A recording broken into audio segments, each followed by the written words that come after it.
We have continued to grow in the outdoor power industry. With a full line of products from Coconut, Grasshopper, Echo, and Shindawa, we can help you tackle your yard so you can enjoy it with your family. Bishop's Small Engine Repair, where our focus is our customer. Stop on in, 119 Northwest Avenue in Richmond. We can't wait to see you. Need a physical for school or work? Need it right away? No problem! Berea Urgent Care has 2 convenient locations along with late hours to meet your needs. They're affordable too. Physicals at Berea Urgent Care only $20. DOT and CDL physicals are only $65. Berea Urgent Care number 1 by Walmart is open every day 9 to 9. Berea Urgent Care number 2 by Berea Drug open Monday through Friday 10 till 6. No appointment necessary. Berea Urgent Care, here when you need us.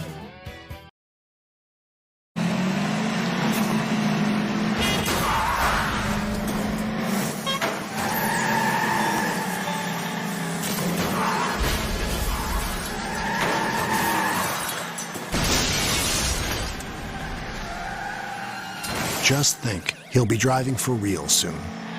Every new Chevy Equinox comes standard with Chevy Safety Assist, including automatic emergency braking. Find new protection. Find new roads. Chevrolet. Get the money you need now. Apply for a home equity line of credit at Cumberland Valley National Bank today. With no payments for 6 months and low rates, there's never been a better time to tap into your home's equity. In life, some things just go together, like a burger and fries. And home and auto insurance from State Farm. Combine and save. Talk to State Farm agent Jerry Goebel today.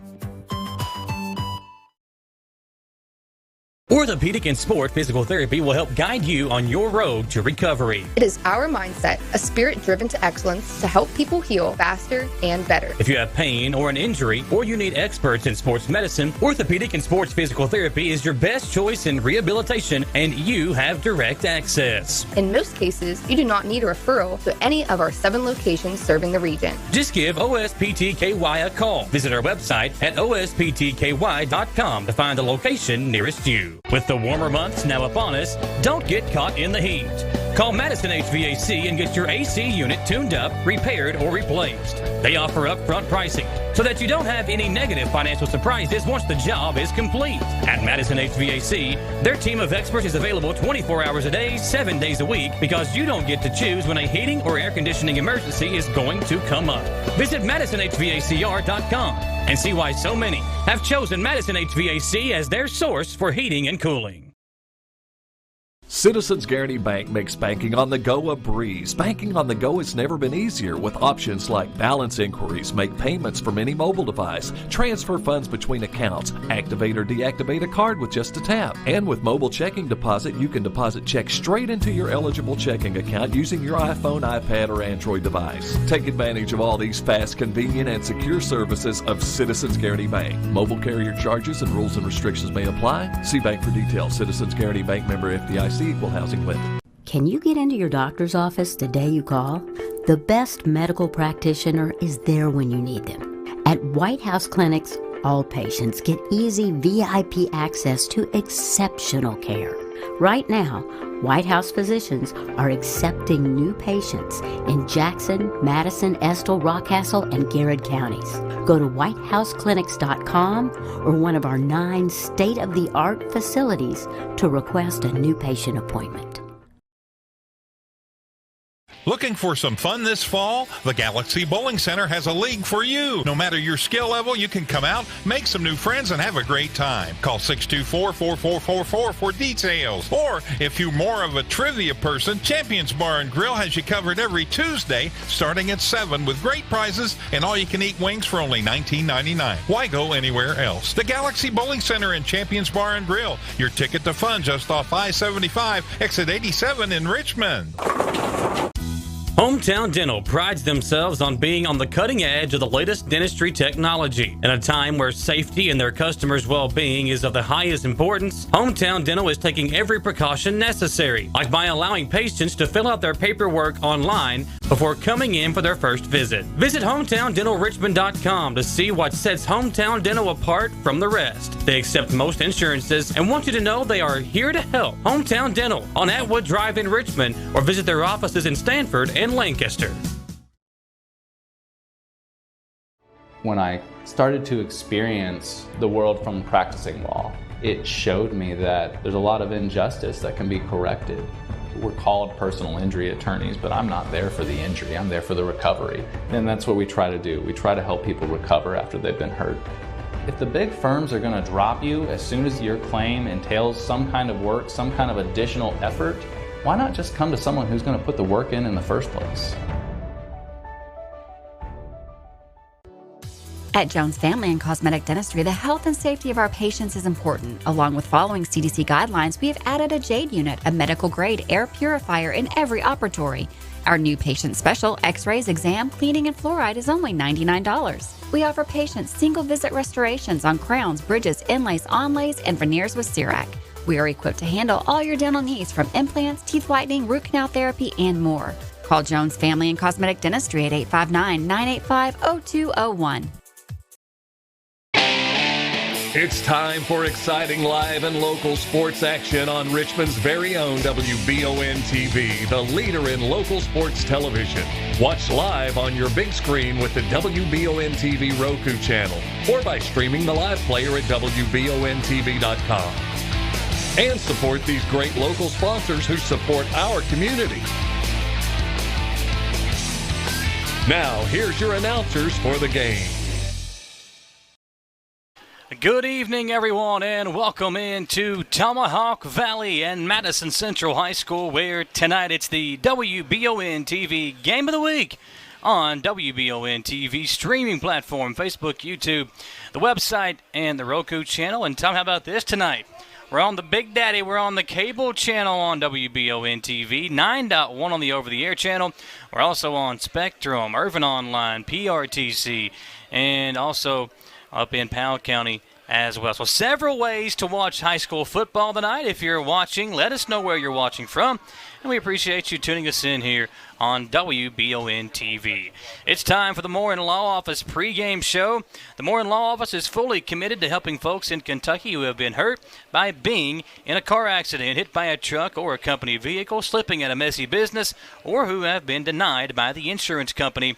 That's Moore & Law Office. You need a car accident lawyer in Richmond, Kentucky that you can trust. Trust Rob Moore with Moore & Law Office. Visit mooreandlawoffice.com to learn more. Tom Gross and Michael Watkins here on the call for you, Tom, in what is one of the biggest games in the state today because of who we have playing. How about this Madison Central team who have climbed up into the top 10 in Class 6A? The Indians currently ranked 8th. According to the KHSAA High School Football Twitter account, they're ranked 8th of the top 10. And the Pikeville team making their way here to Richmond, the number 1 ranked team in Class 1A. So it should be a pretty contested affair as the Indians take on the Panthers. Got some folks watching us over in Pikeville. We got David Branham tuning us in, Greg Ross watching us as well, Tom. And it's a really fun night for high school football because we've got the best weather we've had all year. It is absolutely perfect outside right now. They got the sun going down over the mountains here to our right, and it is just finally fall weather is here. The warmer temperature starting to kind of drip down into the 70s, and it's a beautiful night for high school football here in Richmond. It's wonderful, and I am very excited to see this Pikeville team. I've heard a lot about them. And they come in, Michael, with a 5-1 record. And, of course, Madison Central 4-1 on the year. But it's number 1 in Class A versus number 8 in 6A. So usually when you get a team that's ranked like this, and especially when they're at the top of the heap, they're going to have some talent. And looking at the leaders, which we'll talk about after a while, they've got a bunch of people in the Class A lead in the state of Kentucky. So they're no slouch. They're going to come in here and give Central a heck of a football game tonight. When you look at these two teams, there's a lot of really similar things to the two teams. Both have really good skill position players, a good wide receiver on each team. You got a couple of good running backs on each team. The quarterback is still kind of a work in progress for each team, but they're trying to figure out that position as well.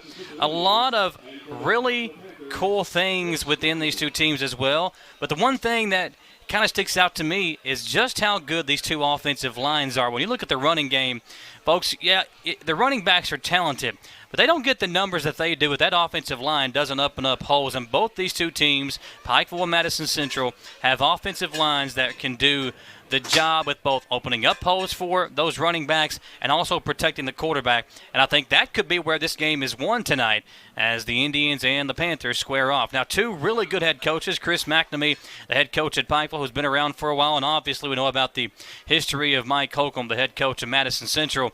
These two teams are here tonight to face off in a pretty good ball game. Here, folks, live on the Moore & Law Office pregame show. Talk to Mike Holcomb today.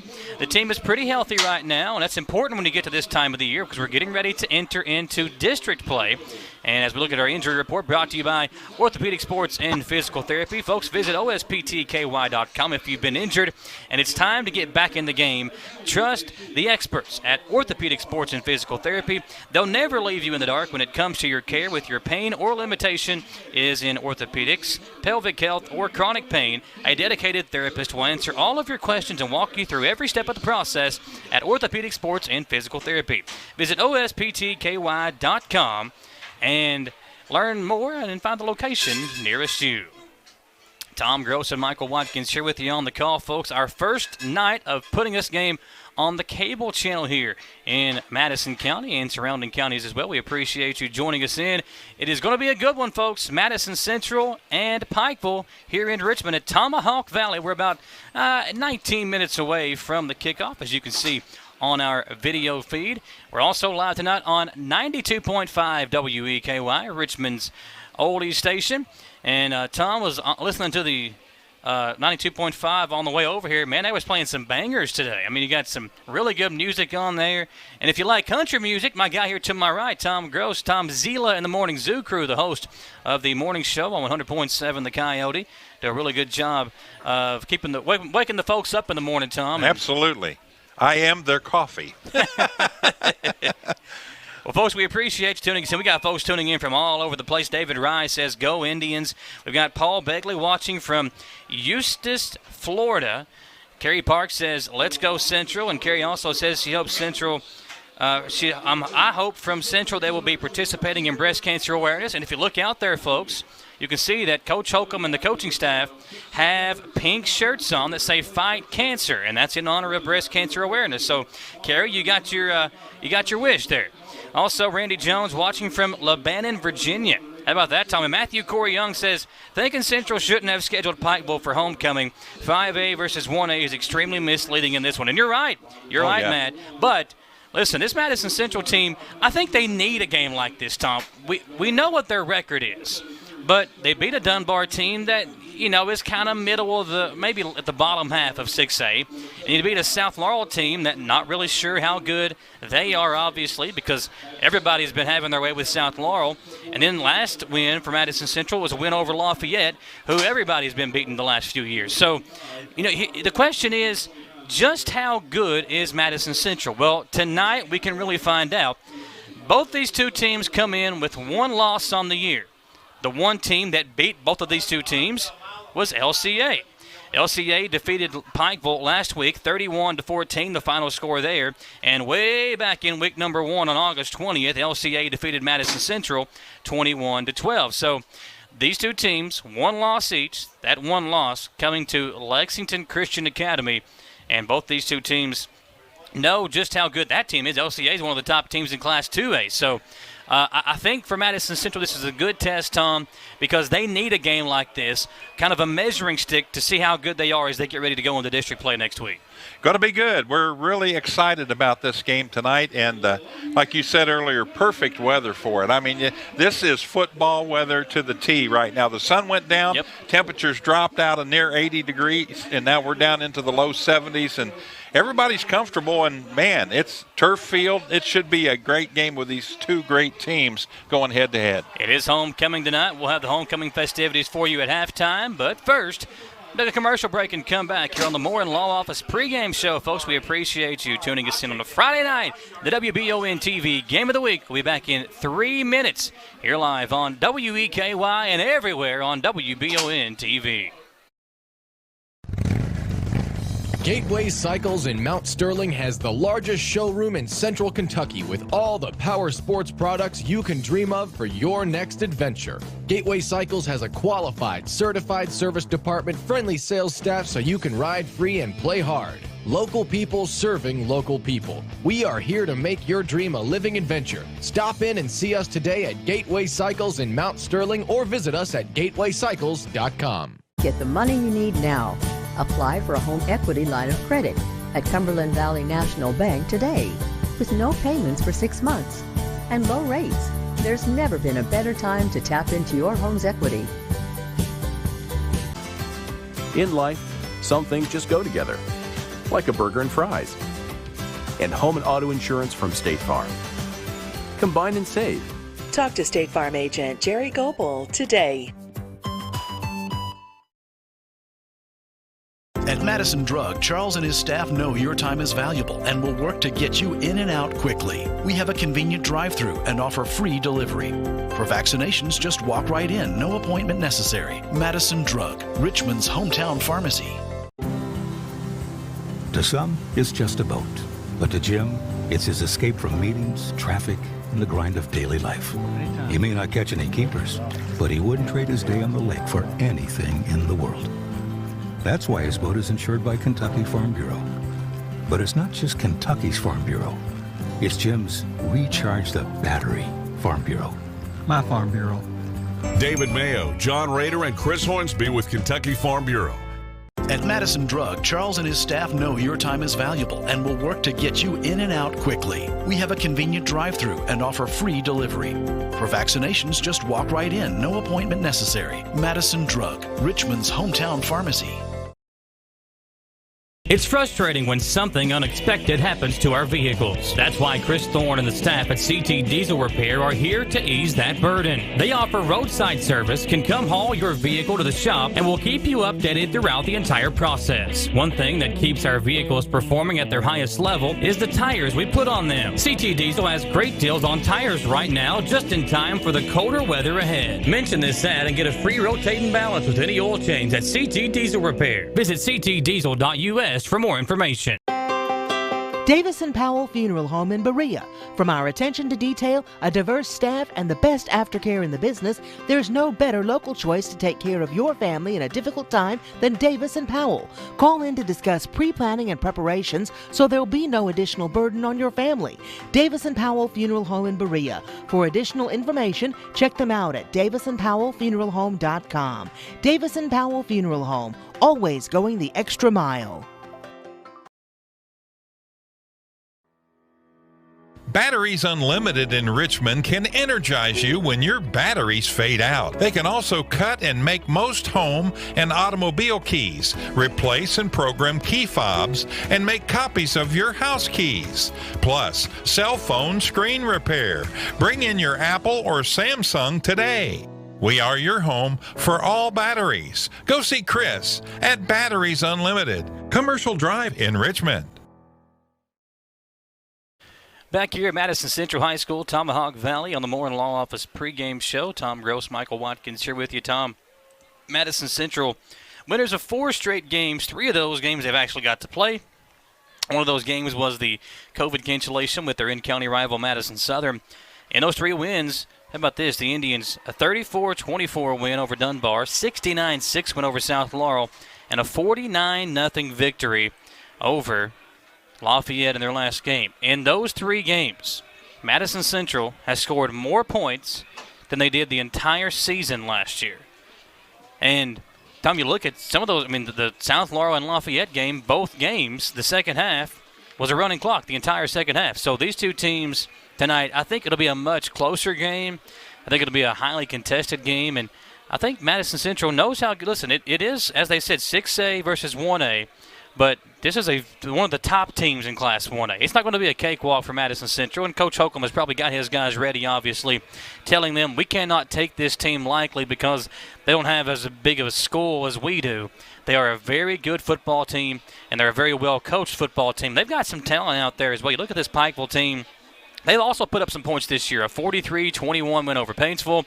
They got a COVID cancellation victory over Bourbon County, a 48-7 win over Letcher County Central. They put up a 29-0 shutout victory over Belfry, and we know how good Belfry is every year. So, these two teams, I think tonight, a good test for both. And you look at the stars for these two teams. Isaac McNamee has played all 5 games as the quarterback for the Panthers, 10 touchdowns, an average of 134.6 yards per game. Doesn't really light the world on fire, but he's a very manageable quarterback. He's only thrown 2 picks this year, takes care of the football, and a guy that they know they can rely on. The big name to listen for is Blake Birchfield. Birchfield almost 200 yards per game on the ground, 192 per game, 9 touchdowns. That's almost 2 touchdowns scored per game, Tom, for Birchfield. And he's ran the ball 111 times. They really don't give this guy a break. He is kind of, where Madison Central will use Hensley and Hards and Parks and Snyder. Pikeville uses Birchfield throughout the game, and he also will catch the ball some. He's got 3 catches on the year as well for 22 yards. But Blake Birchfield is the name to remember for them in the backfield. 111 rushing attempts in 4 actual games that they've played, because they did get the 1 COVID win. So think about that, 111 attempts in just 4 games. So they use him a lot. Yeah, and he's a guy that has obviously put up big numbers. Whenever you're a player like Birchfield, they expect a lot from you, and I think Madison Central will key on him. The wide receiver, Zach Lockhart, their best wideout, he's got 27 catches in 4 games. That's pretty impressive as well. He's got 6 touchdown catches on the season and averaging over 73 yards catching per game. For Madison Central, we know about the running backs, Brady Hensley and Kenyatta Hards. Hensley this year, 372 rushing yards, 8 touchdowns. Hards has got 4 rushing touchdowns on the season. Adrian Parks has got 3, and both Parks and Hensley each averaging over 90 yards per game on the ground. And through the air, it's Jaden West, the superstar wide receiver. It doesn't have a lot of numbers to look at, but obviously Jaden West is a highlight reel waiting to happen. 13 catches on the year, 312 yards, and 2 touchdowns for West. Hensley also has a receiving touchdown. But the unknown factor for Madison Central is one thing we've continued to talk about, and the unknown factor with their quarterback, Hagan Harrison, who is yet to – he got the start in their win over Lafayette, played pretty good in the game against South Laurel, splitting time with Elijah Steele. But we just don't know how good Harrison and this team can be, because they haven't put it all together against a really good team. Tonight is their chance to do so, Tom. Oh, absolutely. And one thing I do like about having him in there is that he also can rush the ball. In 2 games, 102 yards rushing. Yep. So, when your quarterback's getting you 51 yards a game, your offense is going to be moving the football. So he is a great athlete. Going to be a lot of fun to watch him in this game tonight. Madison Central taking on Pikeville on WBON TV and also on 92.5 WEKY. One more commercial break, folks, here on the Moore & Law Office pregame show. When we come back, we'll give you the Jack Burford Chevrolet keys to the game. On the other side of this commercial break in 3 minutes on WEKY and WBON TV. I'm Michelle. And I'm Jennifer. And in the spring of 1992, Bishop Small Engine Repair was born in our mom and dad's barn in Estill County. Then in the fall of 1992, we made the move to Madison County, where we are today. With the support of our family, customers, and community, we have continued to grow in the outdoor power industry. With a full line of products from Cupcadet, Grasshopper, Echo, and Shindawa, we can help you tackle your yard so you can enjoy it with your family. Bishop Small Engine Repair, where our focus is our customer. Stop on in, 119 Northwest Avenue in Richmond. We can't wait to see you. Need a physical for school or work? Need it right away? No problem. Berea Urgent Care has 2 convenient locations along with late hours to meet your needs. They're affordable too. Physicals at Berea Urgent Care only $20. DOT and CDL physicals are only $65. Berea Urgent Care number 1 by Walmart is open every day 9 to 9. Berea Urgent Care number 2 by Berea Drug open Monday through Friday 10 till 6. No appointment necessary. Berea Urgent Care, here when you need us.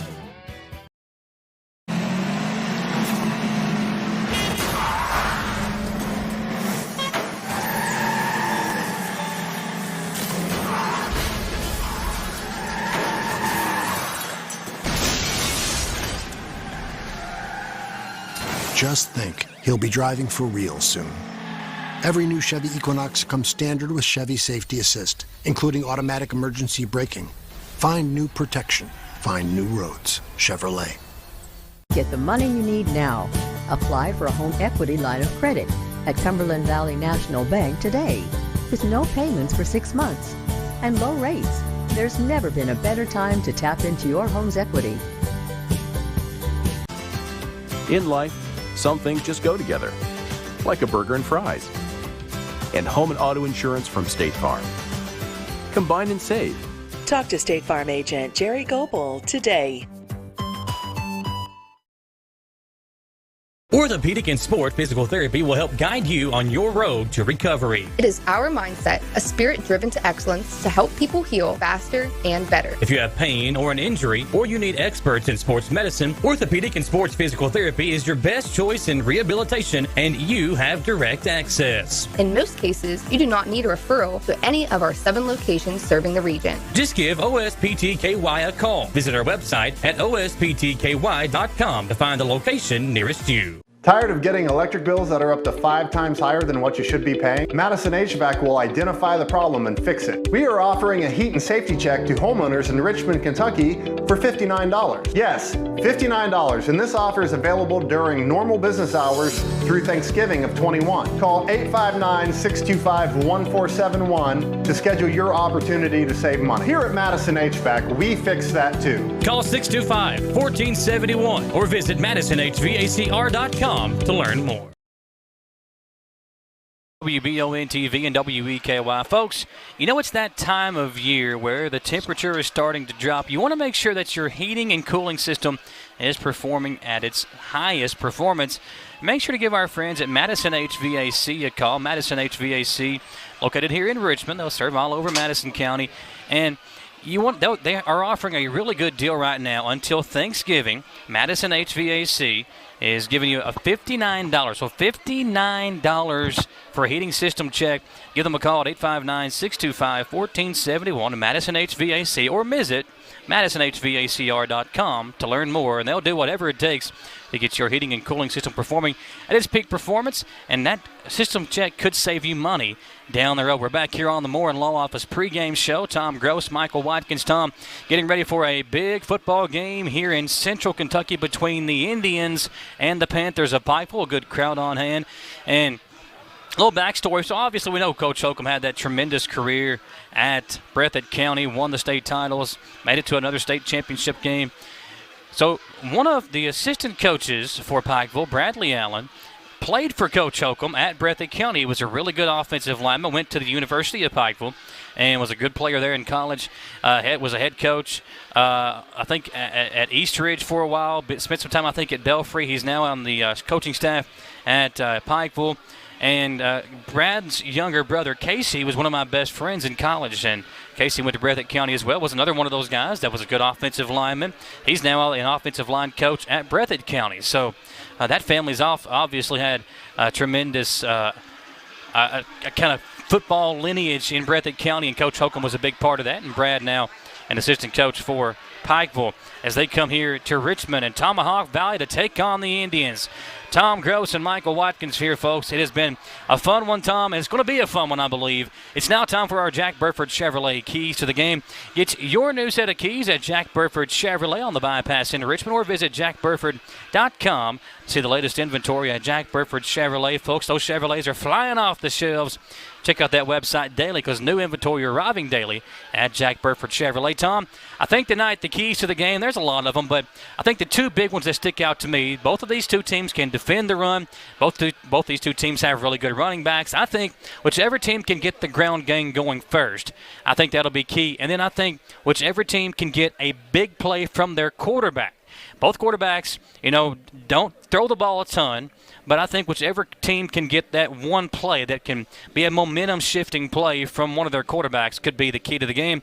And that is your Jack Burford Chevrolet keys to the game for the game tonight.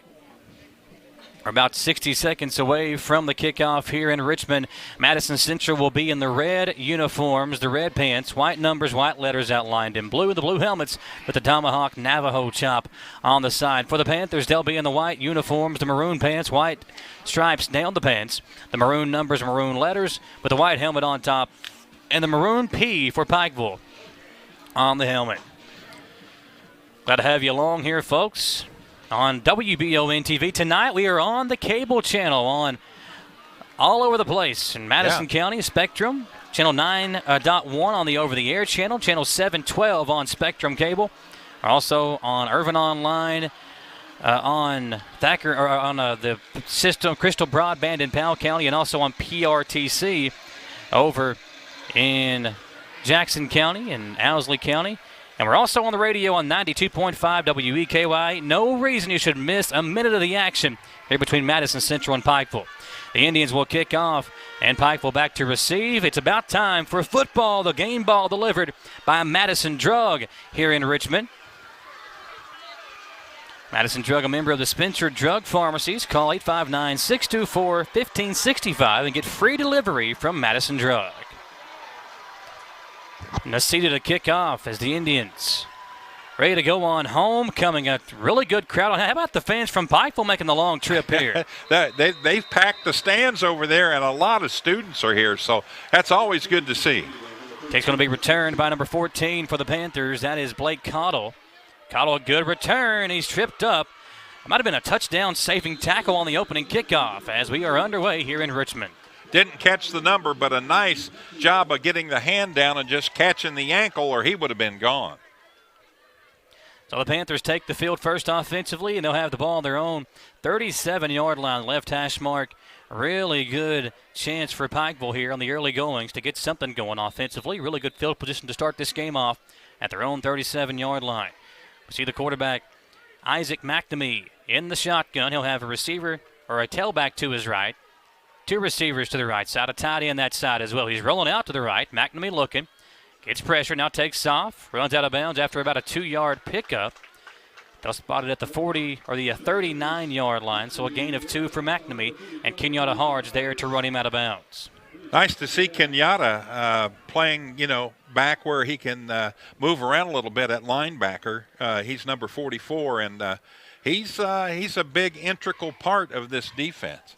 Yeah, Harge has made some really big hits on the season. There's a couple of times where we didn't think guys were going to get up, and they were hit by Kenyatta, and I would not want to be hit by the super soft Kenyatta Harge defensively. Indians showing blitz as McNamee hands it off up the middle. A big hole of that offensive line, and the ball's loose. It's out, and Madison Central picks it up at the 46-yard line. The Indians have got the ball. They're going to say Pikeville got back on it. Wow, Pikeville able to dive back on that thing. A Madison Central player had it for a moment, and then the ball squirted loose again, and I thought the Indians were able to dive back on it, Tom. The replay there showing that Pikeville did get it at the 46. Yeah, Zach Lockhart, Michael, we had the ball, but Lockhart dove in and got his arms around it and just jerked it away from the Madison Central players. So the Panthers catch a break there. And Tom's things like that when the ball doesn't bounce your way. Yeah. It's just one of those things throughout a game. We'll see if that comes back to bite the Indians if they couldn't hop on that football. So 4 wide now for McNamee. Good size for a quarterback. 2 receivers each way. They'll hand it off again, and going down immediately is the tailback, Birchfield. He was the one that got the carry when he fumbled the football. Here he goes backward 3 yards to the 49-yard line. 2nd down and 13 coming up for the Panthers. Yeah, Edrin Sweat, what a great play coming from that left defensive end position. And, man, he came in there and just nailed him for a loss. Ball still on the left hash mark for McNamee and the Panthers. 2 receivers left, tight end right, tailback to the left side of McNamee. That's Birchfield. He'll change the cadence up, look back over to the far sideline to the head coach. That's his dad, McNamee. The wide receiver to the far side is Wade Hensley, the junior. And we've got a whistle and a timeout for the Panthers already. Timeout for Pikeville early on. 10-17 remaining here in the first quarter. Glad to have you on WBON TV and WEKY. Tom Gross, Michael Watkins here with you, Tom, in an exciting game here tonight between the Indians and the Panthers. And I think you can tell right now the crowd really getting involved in this game early, causing Pikeville to call the early timeout. Yep. I was going to share with you where some of these Pikeville players rank as far as state rankings. Blake Birchfield, of course, is number 1 in the state in Class A in rushing. McNamee is number 9 in passing in the state. And Zach Lockhart, his main receiver, he's number 7 in receiving. Now on the defense, they've got several. They got Luke Ray, number 23. He's 3rd in tackles.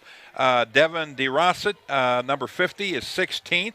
Brendan Anthony, number 35, is 19th. And Jacob Thornsberry is 21st in the state in tackles, number 59. So a very stout defense with 4 of their players ranked in the top 21 in the state in Class A. So that defense could be a thorn in the side of offenses. I like that. Thornsberry, yeah, very good. I've got to use the okey doke this year. Let's see if we can get one of those this game. Yeah, I got a feeling there'll be a lot of okey dokes tonight. 2nd and 13. They'll hand it off to Birchfield. Up the gut he goes in a big hole. And Birchfield near the first down marker. They're going to mark him a yard shy. We talked about the offensive line doing their thing for Pikeville. Both these two teams have tremendous offensive lines. And Pikeville right now winning that battle up front. A big gain of 12. And it was Kyron Jackson that made the tackle. 3rd and 1. They'll go back to Birchfield up the middle. This time he's wrapped up. And forward progress might have got him there. The far side official is saying 4th and inches, and that's what it's going to be. 4th down and inches for the Panthers. Good defense again there as Edgren Sweat, I believe, was the first man that got to him in the backfield, kind of stopped the penetration and the running of Birchfield. He was able to fall forward to at least gain something. And now 4th and inches coming up for the Panthers, and they're going to go for it. Yeah, Central's got to really step up on defense here. Try to get a stop. Don't get possession of the football. See if McNamee uses the quarterback sneak. He will. And McNamee's got the fur. Well, does he? I think forward progress will give him the first down. Going to be close. Central thinks they've stopped him. No sign just yet. The far official is a little closer to the 35-yard line than the near official, and they're going to measure. Going to be real close.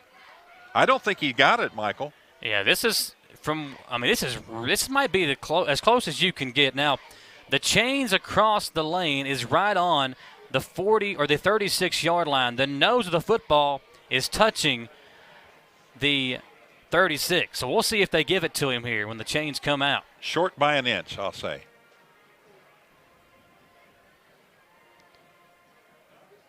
He's short. First down, Madison Central. They'll take over on the turnover on downs, and McNamee unable to get the football across the first down marker, and the Indians take over. He had a nice surge. I mean, he leaned into the line, but the linebackers came up, and Kenyatta Harge was one of them there to put the shoulder pad on him, and they knocked him back about 2 yards. So he didn't make it, according to the officials. Here we go, Madison Central ball. Now we get our first look at the Indians offensively. Hagan Harrison will have Harge and Hensley in the backfield. 2 receivers left. 1 receiver out. That's Jaden West on the near side. Corner playing off of West. Harrison gives it to Hensley. Brady spinning away from a defender. He almost lost the football himself. He gains 2 yards up to the 38-yard line. 2nd and 8 coming up for Madison Central as we say thank you to some of our great sponsors here tonight. Folks, Galaxy Bowling Center here in Richmond, located over behind Golden Corral. Check out Galaxy Bowling Center. A fun time with everybody at the Bowling Center. They also got Champions Bar there as well for the adults and the arcade. A fun time for everybody at Galaxy Bowling Center here in Richmond. Thornsberry is one of the linemen in there. We talked about him being one of the state leaders, and he made a nice play on that play. This time they go to Harge. Up the gut. Harge, nothing there for him. He gets it across the 40 to the 41-yard line. Gains 3, 3rd and 5 for the Indians. And right now, Pikeville's defensive line holding against the Madison Central offensive line. See if Harrison throws one here on 3rd and 5. The good thing about Harrison, Tom, he's that dual-threat quarterback that every team likes to have. He can run, he can throw, got a good arm as well.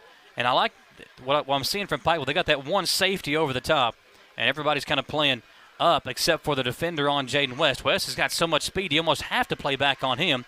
There's about a 9-10-yard cushion with Jaden West. Yeah, look for a little button hook past the first down marker here from West. 3rd and 5. Harrison looking downfield. I'm going to take off. He'll have the first down. That's Harrison taking off at the 40. And a big block downfield from West. That sprung him for about an extra 4 or 5 yards. Wow. I mean, to tell you, Jaden West, he unloaded. The kid was just there ready for the tackle, and West came in and just cleaned house. Watch this. Boom. Beautifully done by West, and Harrison picks up a few extra yards, and we just talked about it. The run game of Harrison is also a big part of this offense.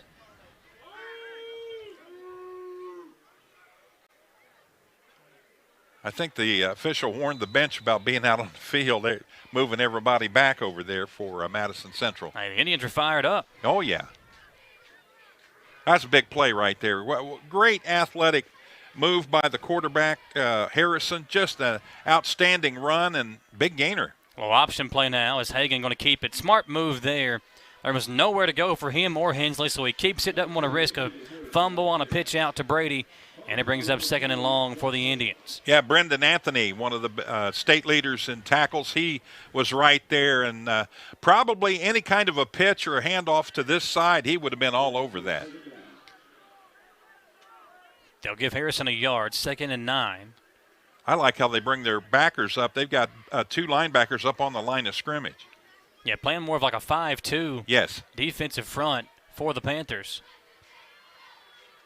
Again, they're going to run the option this time left side, pitch it out to Hensley. Kinley a nice block, and Hensley gets it down to the 30-yard line. They're going to spot that back at the 31. Thought he got to the 30, but it will bring up 3rd and short. And that's one thing that Coach Holcomb talked about in the interview on Monday for the sports show. He talked about how good his receivers had gotten at blocking downfield. We've already seen West with a big block to spring Harrison, and that time Kinley able to open up a hole for Hensley on the opposite side of the field for a few yards. 3rd and 2. Nearing the 6.5-minute mark of this first quarter. Madison Central putting the drive together here. They started back at the 36-yard line. Now in Pikeville territory. Harrison going to hand it off to Hensley. Cuts it back and has a first down inside the 30 and down to the 25-yard line. A gain of 6 for Brady Hensley and a first down, Madison Central. Yeah, they're looking really good. The thing I like is they're using a little bit of trickery in there in the backfield on the option, and they also, I like the idea of them running outside, try to wear down those big linemen on the inside there. By the second half, you can have them guys sucking air out there. And that was one thing that we talked about, those big defensive linemen. You want to try to wear them down early on in the ball game. Now it's Harrison with Harge to his right, 4 wide. Hagan going to drop back to pass. In trouble. Tries to spin away from it and going to be wrapped up and brought down. It's a big defensive play for the Panthers on 1st and 10. They drop Harrison back for a sack at the 34-yard line. That's one of those young quarterback mistakes there, Tom. You got to try to get rid of that football whenever you're this close to the end zone. You don't never want to go the other way. Defensive end Braden Thomas along with Jacob Thornsberry. We've called his name a couple times already in on the stop there, then with help from a couple other players. So it's 2nd and 18. A bunch.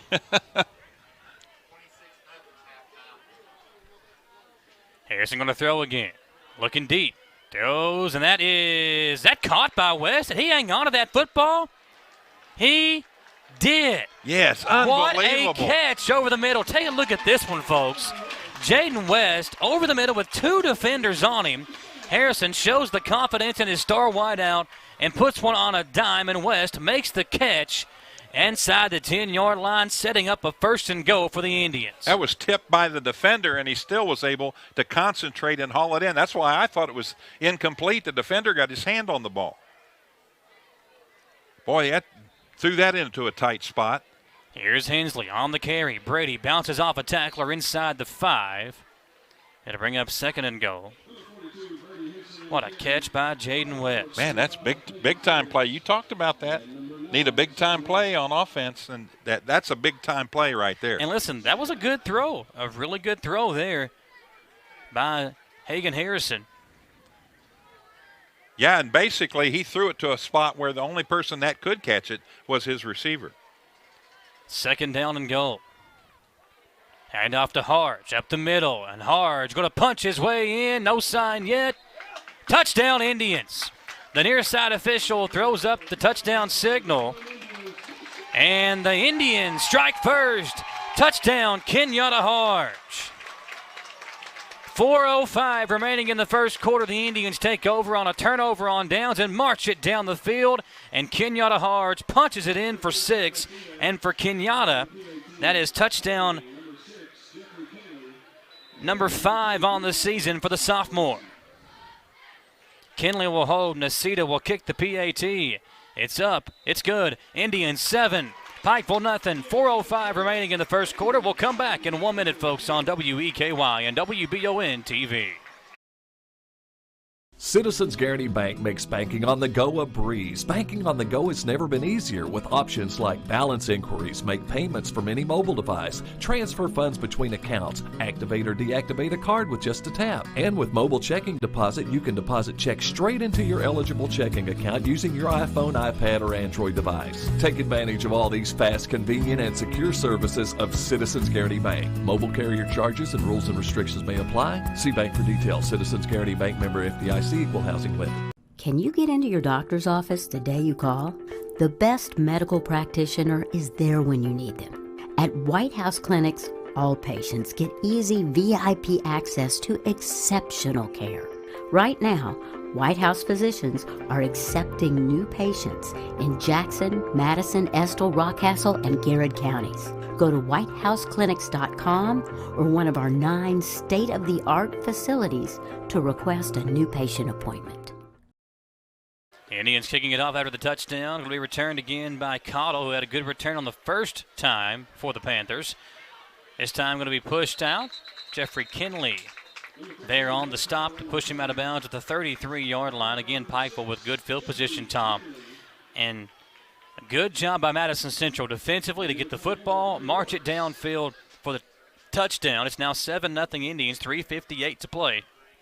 Interesting first quarter. Yeah, interesting stat, Michael, on the season. They've only allowed 437 rushing yards by their opponents. So they're holding their opponents to a little over 100 yards a game. And when you do that, if they don't have a fabulous passing attack, you're going to be in every game and you're going to win most of those games. And again, those stats can be deceiving because of who they've played, Tom, but they're getting a true test tonight with Pikeville in the house. McNamee going to hand it off to Birchfield, and right there they are. Those 3 guys up front having a tremendous game to start this one out. Edgren Sweat, the former All-State defensive lineman, in there on the stop, along with Brock Eads, who has been such a blessing for this Madison Central defensive unit. Eads has kind of come out of nowhere. Hayden Kaiser also in on the stop. But Eads has kind of come out of nowhere, Tom, and been such a guy that they can rely on. He's not the biggest guy, but he seems to go out there and make plays. Brock Eads, 5'9", 140, a defensive back who was in there on the stop, to the tremendous running back, Birchfield. We've seen it in all sports. You're going to win more games with heart than you're going to win with size in football. 2 receivers each way for McNamee. He'll look to throw, fakes the screen, gives it off to Birchfield running right. Good hole and a nice tackle. As that's Kinley again coming in on the stop. Now, Kinley was on a recruiting visit to EKU when the Colonels knocked off Austin Peay last weekend. I would love to see Jeffrey Kinley in maroon. Kinley is the kind of player I think that could really excel at EKU. A really good defensive player, getting to play some offense this year for the Indians as well. 3rd down and about 6 for the Panthers. This will be a big hold here if they can keep them from getting close to that stick, because they'll force a punt in this situation this deep in Pikeville territory. McNamee's going to throw. He's got a man open downfield on a first down, complete to Wade Hensley, the junior, wide out. A nice job. They ran the button hook you were asking for Madison Central. Yeah. On that first drive for the Indians. And they got it downfield, got past the first down marker, and sets up the Panthers just shy of midfield of the 49-yard line. It's like a mad sprint for about however far the yard marker is for the first down. You go about 3 yards past it, slam on the brakes, turn around, and the ball's there. And great throw there from the quarterback from Pikeville. Andre Smith defensively as the corner on that side. They go back to Birchfield. He is tripped up in the backfield. It's Jeffrey Kinley again coming up from the safety spot. How about the defense of Kinley? Well, he's fired up. He's out there to play football, and you can tell, I mean, he's Johnny on the spot. And the film study this week and the preparation has paid off thus far. They've watched some film on Pikeville, you can tell, and they know in what formation, what's coming, it looks like, because they've just done a fantastic job. 9 carries, 27 yards on the ground thus far for the Panthers. And Jeffrey Kinley up for a homecoming king candidate at halftime. We'll see if he can bring home the crown. Here's second down. Going to throw a screen pass. It's picked off! Brock Eads picks it off. And Eads battling with Birchfield. A nice heads-up play there by Eads as he just decides to go down, Tom. And a really good defensive play. Watch it here. Birchfield kind of knocked it off of his own hands. And as you said, Johnny on the spot. That was exactly what Brock Eads was right there. He was matched up with Birchfield, and he hauls in the INT. That is a big interception and a big defensive play for the Indians. Sets up Madison Central inside Pikeville territory to begin the drive at the Panther 41-yard line. Big turnover, one of the big plays we talked about in the keys of the game. Harrison dropping back to throw. Harrison will go deep to West. Jaden hops up, makes the catch. Did he come down with it? They are going to say he is down at the 1-yard line. Jaden West hauled that one in, folks. Are you kidding me? Jaden West, check this one out. Goes over top of the defender to haul that one in. A Sports Center top 10 play nominee, if you will, as Jaden West makes his second unreal catch of the ball game. I thought he had dropped the ball, but what happened is he caught the ball, then he tried to reach it over the line for the touchdown, and that's when the ball got loose. First and goal, Indians. Jaden West, another miraculous catch. They move hard to the left side. Now they're sending back to the right with 20 seconds on the play clock. 1:25 to play in the first quarter. Harrison in the shotgun. He'll take the snap, give it to Hensley. Brady Hensley up the middle. Touchdown Indians, 13-0 Madison Central. Big play. Great blocking up front by that offensive line. The fans are fired up here on homecoming on a Friday night in Richmond, and Jaden West out there making plays to set up his running backs. And that's what we talked about again. The numbers are not there for Jaden West because he hasn't had many opportunities.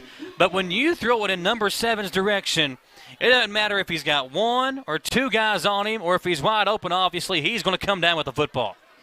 Good concentration, and you know, there's a lot of talent involved with that. You could put 20 guys out there and throw them the football, and there's only going to be a select few that know how to go up, how to concentrate, and bring that ball in. 13-0, 1:17 on the clock. The kick is up. It's 14-0 Indians, folks. Having a ball game thus far as Jaden West, Harge, and Hensley have been the recipients of the handoff for the 2 touchdowns, and the Indians lead 14-0 back in 1 minute on WEKY and WBON TV. Looking for some fun this fall? The Galaxy Bowling Center has a league for you. No matter your skill level, you can come out, make some new friends, and have a great time. Call 624-4444 for details. Or, if you're more of a trivia person, Champions Bar and Grill has you covered every Tuesday, starting at 7 with great prizes and all-you-can-eat wings for only $19.99. Why go anywhere else? The Galaxy Bowling Center and Champions Bar and Grill, your ticket to fun just off I-75, exit 87 in Richmond. Hometown Dental prides themselves on being on the cutting edge of the latest dentistry technology. In a time where safety and their customers' well-being is of the highest importance, Hometown Dental is taking every precaution necessary, like by allowing patients to fill out their paperwork online before coming in for their first visit. Visit HometownDentalRichmond.com to see what sets Hometown Dental apart from the rest. They accept most insurances and want you to know they are here to help. Hometown Dental on Atwood Drive in Richmond, or visit their offices in Stanford and Lancaster. Cotto on the run back for Pikeville. Dropped it a couple of times, was able to pick it up and take off. Gets it to the 24-yard line for the Panthers to begin the drive. Tom, Hagan Harrison has thrown 2 passes, both to Jaden West, both complete for 68 yards, and Brady Hensley and Ken Yadaharge with a touchdown each. And how about this? The Indians doing a good job defensively as well. 11 plays, 38 yards for Pikeville. 12 plays, 104 for the Indians. 1:09 to play here in the first quarter. The Panthers down 14-0. Brock Eads running off the field in a hurry. Got to get off the field before the snap. He does. And McNamee hands it off. And immediately being tackled in the backfield, I believe, is Birchfield. Not much running room for the star tailback thus far for the Panthers, Tom. No, and it's like I said, you can tell that there's been some really good preparation out there by Madison Central. They have pretty much sniffed out most of the plays thus far here in this first quarter. There's a couple of big holes on that first drive for Birchfield, but that was it. They had, I think, about a 14-yard gain. They had a 9-yard gain on that first drive, but that's pretty much been it for the tailback for Pikeville thus far. McNamee dropping back to throw. Looking left, he'll throw left. Pass is caught by his tight end at the 30-yard line. And two Indians tried to bring him down, but big number 34, Grant Scott, the tight end, makes the catch, would not go down. Sets up a 3rd and 4 for the Panthers. Yeah, you're talking about a man against boys right there. Scott is a good-looking athlete out there and definitely catching the football. He could be a Div 1 prospect for sure.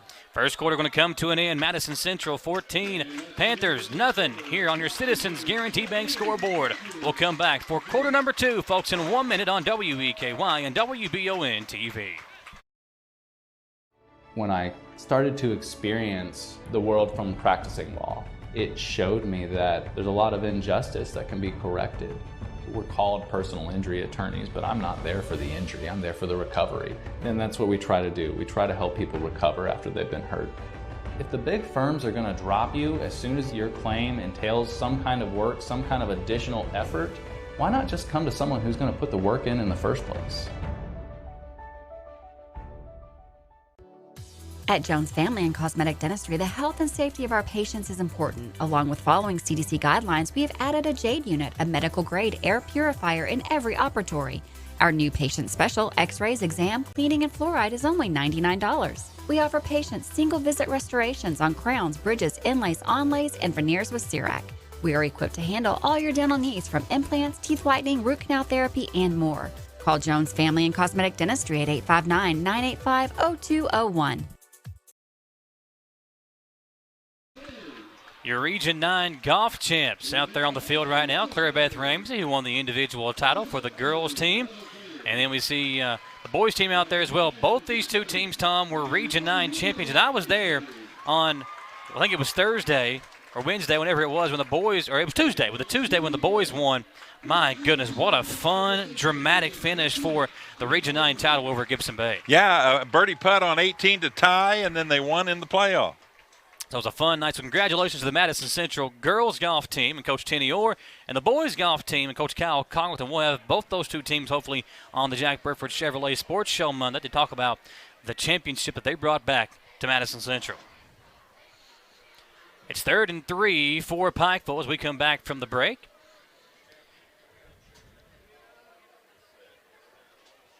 Letting the golf teams get off the field. And we'll get back to action. Second quarter about to begin here on WEKY and WBON TV. More like a goal line defense right now. Run up the middle and a big hole for Birchfield. That's not Birchfield. That's number 35, the fullback, who gets the handoff. And nicely done by Brendan Anthony, the freshman, who gets in there. And, Tom, the Indians not really paying attention to him. They had their eyes focused on Birchfield. And Anthony picks up a big first down. Sometimes it takes a little bit of an adjustment. And everybody's been keying on their number one back. So let's bring somebody else in and see what he can do. And, boy, there's the result of that. First carry of the game results in the first down for Anthony. 15-yard pickup. Anthony's only 6th carry of the season. Now 1st and 10 for the Panthers. They'll go 2 receivers right, tight end left, tail back to the right side of McNamee, who's going to throw. And he's bringing pressure, and a good job. Kenyatta Hards got the deflection. It was coming in his direction, and Hards does a good job of coming off the block to jump up and get a piece of the football. 2nd and 10. Hards is an athlete. It's super sophomore is a great name for him.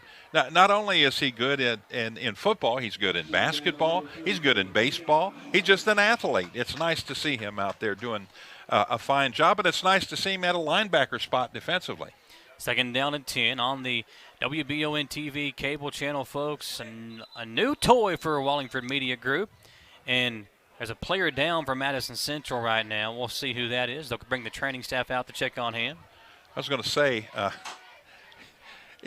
I wonder what went through Mike Holcomb's head when he really got to see Kenyatta Harge hit somebody for the first time. Yeah, and you know, that was one thing I asked Coach Holcomb, because, listen, I was on the call. I got my broadcasting career on radio, started in Breathitt County in 2007. And Mike Holcomb that year had Channing Fugate, who ran for over 3,000 yards for Breathitt County, and went to play at Tennessee before finishing his career up at EKU. But that was one of the best athletes that Fugate or that Holcomb ever had in his career. He's had some really good football players in his time as a head coach. You look at Justin Haddix and Kyle Moore and Eli Warren, who was a wide receiver for him. The names just kind of come off. Jacob Hunley, who was a quarterback. I mean, there have been so many good players come through Breathitt County. And my last year there, my little brother was a senior. That whole senior class was good. You had defensive guys like Corey Schaus and Brayton Fugate. Richard Trent was the quarterback. They had some really good receivers, Ryan Cox and James Blomberg. They were a loaded team, but I don't know if he's ever had the athletes that he has out there on the field this year. 2nd down and 10 as McNamee in the shotgun hands it off up the middle. Gain of about 6 for Birchfield back in there taking the carry. And another injured player down for Madison Central, and I think that's Harge. And he's holding a place you don't want to see a football player hold, Tom. Yeah, that's the right knee. Let's hope that's not a serious injury. Harge down on the field right now, and a big gasp of breath by Madison Central fans as a guy we've been talking a lot about down on the field right now. While he's down, we'll take a short commercial break, folks. We'll be right back on WEKY and WBON TV. Gateway Cycles in Mount Sterling has the largest showroom in central Kentucky with all the power sports products you can dream of for your next adventure. Gateway Cycles has a qualified, certified service department, friendly sales staff so you can ride free and play hard. Local people serving local people. We are here to make your dream a living adventure. Stop in and see us today at Gateway Cycles in Mount Sterling or visit us at gatewaycycles.com. Get the money you need now.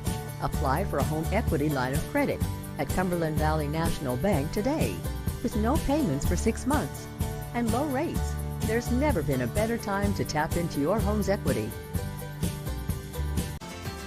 In life, some things just go together, like a burger and fries. And home and auto insurance from State Farm. Combine and save. Talk to State Farm agent Jerry Goebel today. Harge coming off the field, not putting any weight on his right leg. It's not a good sign for the sophomore who's been so good all year, but really good already tonight, Tom. He's made a couple of good defensive plays and has the touchdown as well. But Harge hobbling off. You can see the pain on his face, the sophomore. Yeah. Not a good sign if you're a Madison Central fan. They'll check on him. He's got his foot down now, and he's favoring it heavily, but at least he got a little bit of weight on it, so that's a good sign in itself. Trips left, one receiver right for McNamee. He's looking. Good defense down the field. He'll throw, and that pass is almost picked off by Kinley, who once again makes a big defensive play and sets up a 4th down and 5 for the Panthers. Well, with it at midfield, you would think they would go ahead and go for it, but it looks like the punt team's coming in. Yeah, and if you're Madison Central, Tom, you can really put your foot on the gas if you can get a score on this drive. Yeah, you build a 3-score lead here early in the second quarter. That's a big mountain to climb. But I will say this about Pikeville: they've got the personnel and the ammo to do that. High snap, Cottle punts it away, returned by Kinley. He'll make the fair catch at the 20-yard line. Indians take over there. Tom Gross and Michael Watkins here on the call with you, folks. Appreciate you tuning us in on WEKY, WBON TV. There is a flag on the play. 2 flags coming in now. Some pushing and shoving after the play was over, and now Coach Minter coming out on the field. He is not happy with one of his guys. I don't know who he's upset with, but offsetting. Yeah, we'll be offsetting penalties, so spot the football at the 20.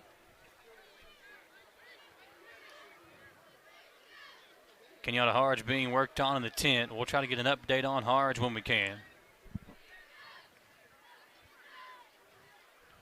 Michael Jeffrey Kinley in that first quarter, 5 total tackles, just having a heck of a defensive game.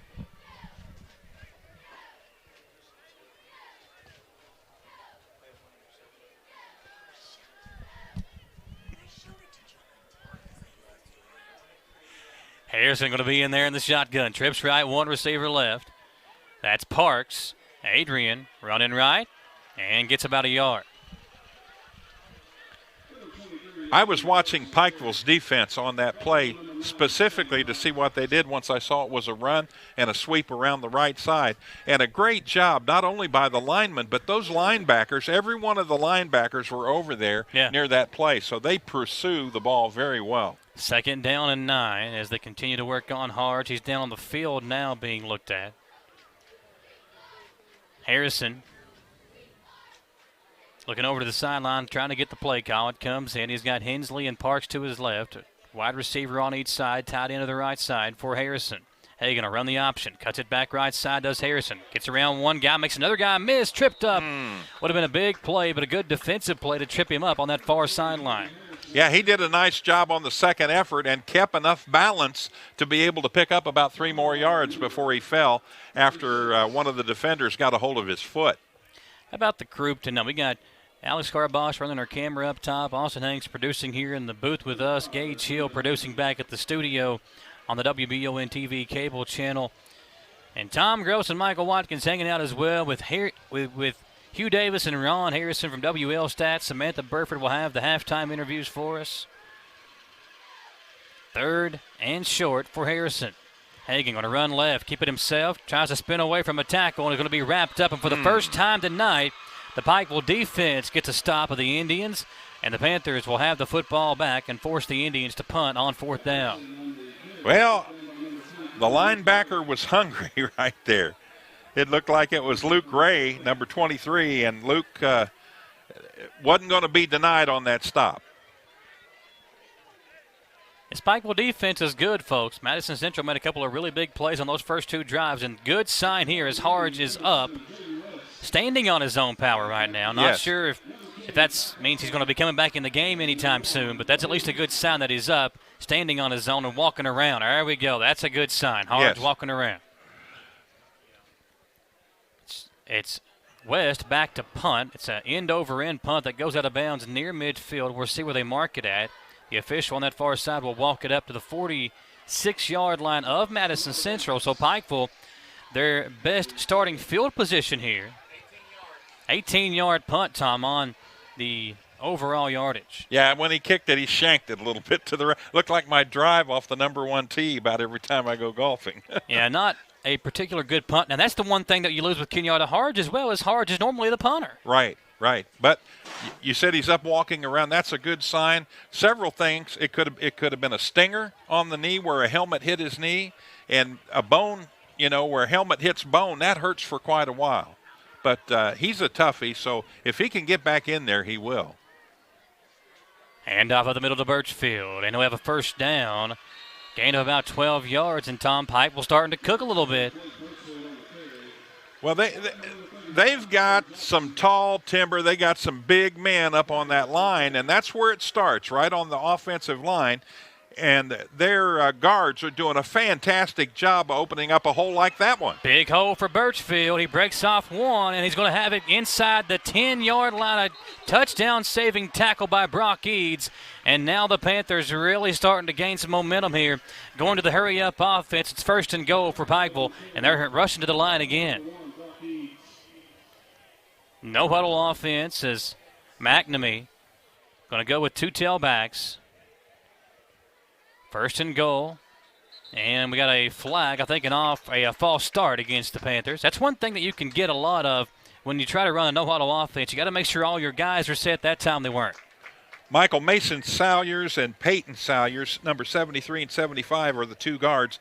Landon Hammock is the center out there for their offensive line, with Ricardo Perez and Brady Clark at the tackles. And they are moving the Madison Central defensive line, opening up holes and allowing them to rush the ball so well. Clock still moving here in the second quarter, under 8 minutes to play. See where they spot this football at.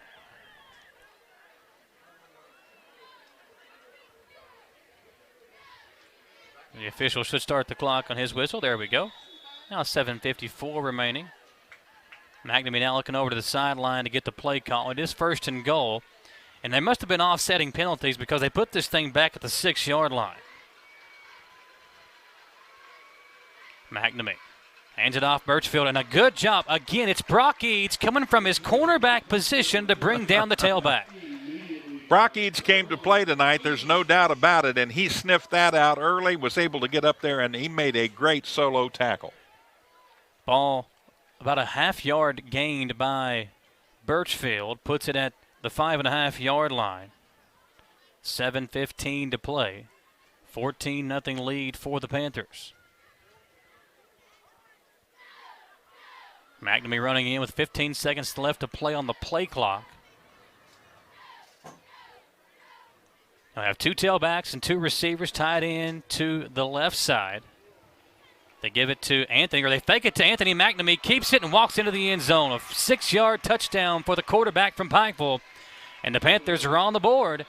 14-6, 6:52 remaining, Tom. And you could just feel it when Harge came out of the ball game. It felt like some momentum was taken away. Not because, obviously Harge is an important player, but I think it just kind of worried the team that one of their big guns was going to be out for a while because of how bad that injury looked.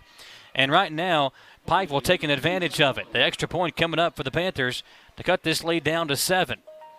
The snap is down, the hold is good, and the kick is good as well.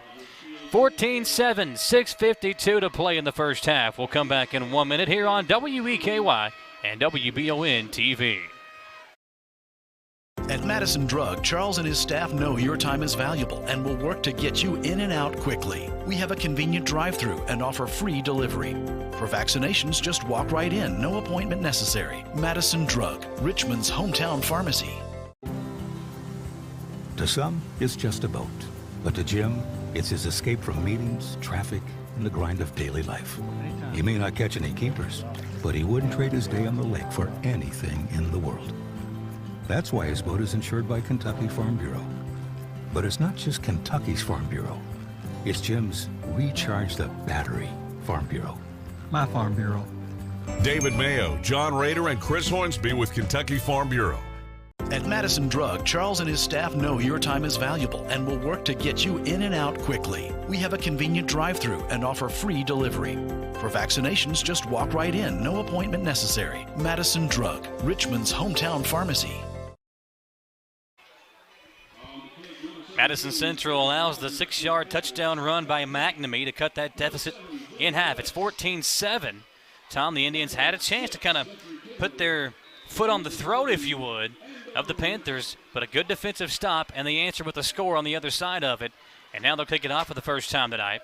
Returned by Jeffrey Kinley from the 20-yard line. Kinley got to the outside at the 25 and is tackled from behind at the 27-yard line. The Indians will take over from there. Kenyatta Harge being looked at still now on the bench. He has moved from the tent to laying down on the turf.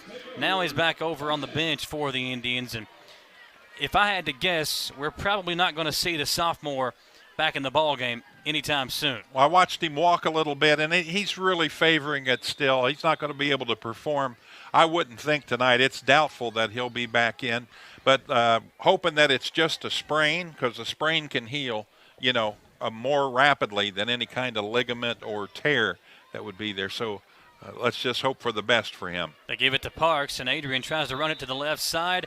The defensive line starting to really get some push up front for the Panthers.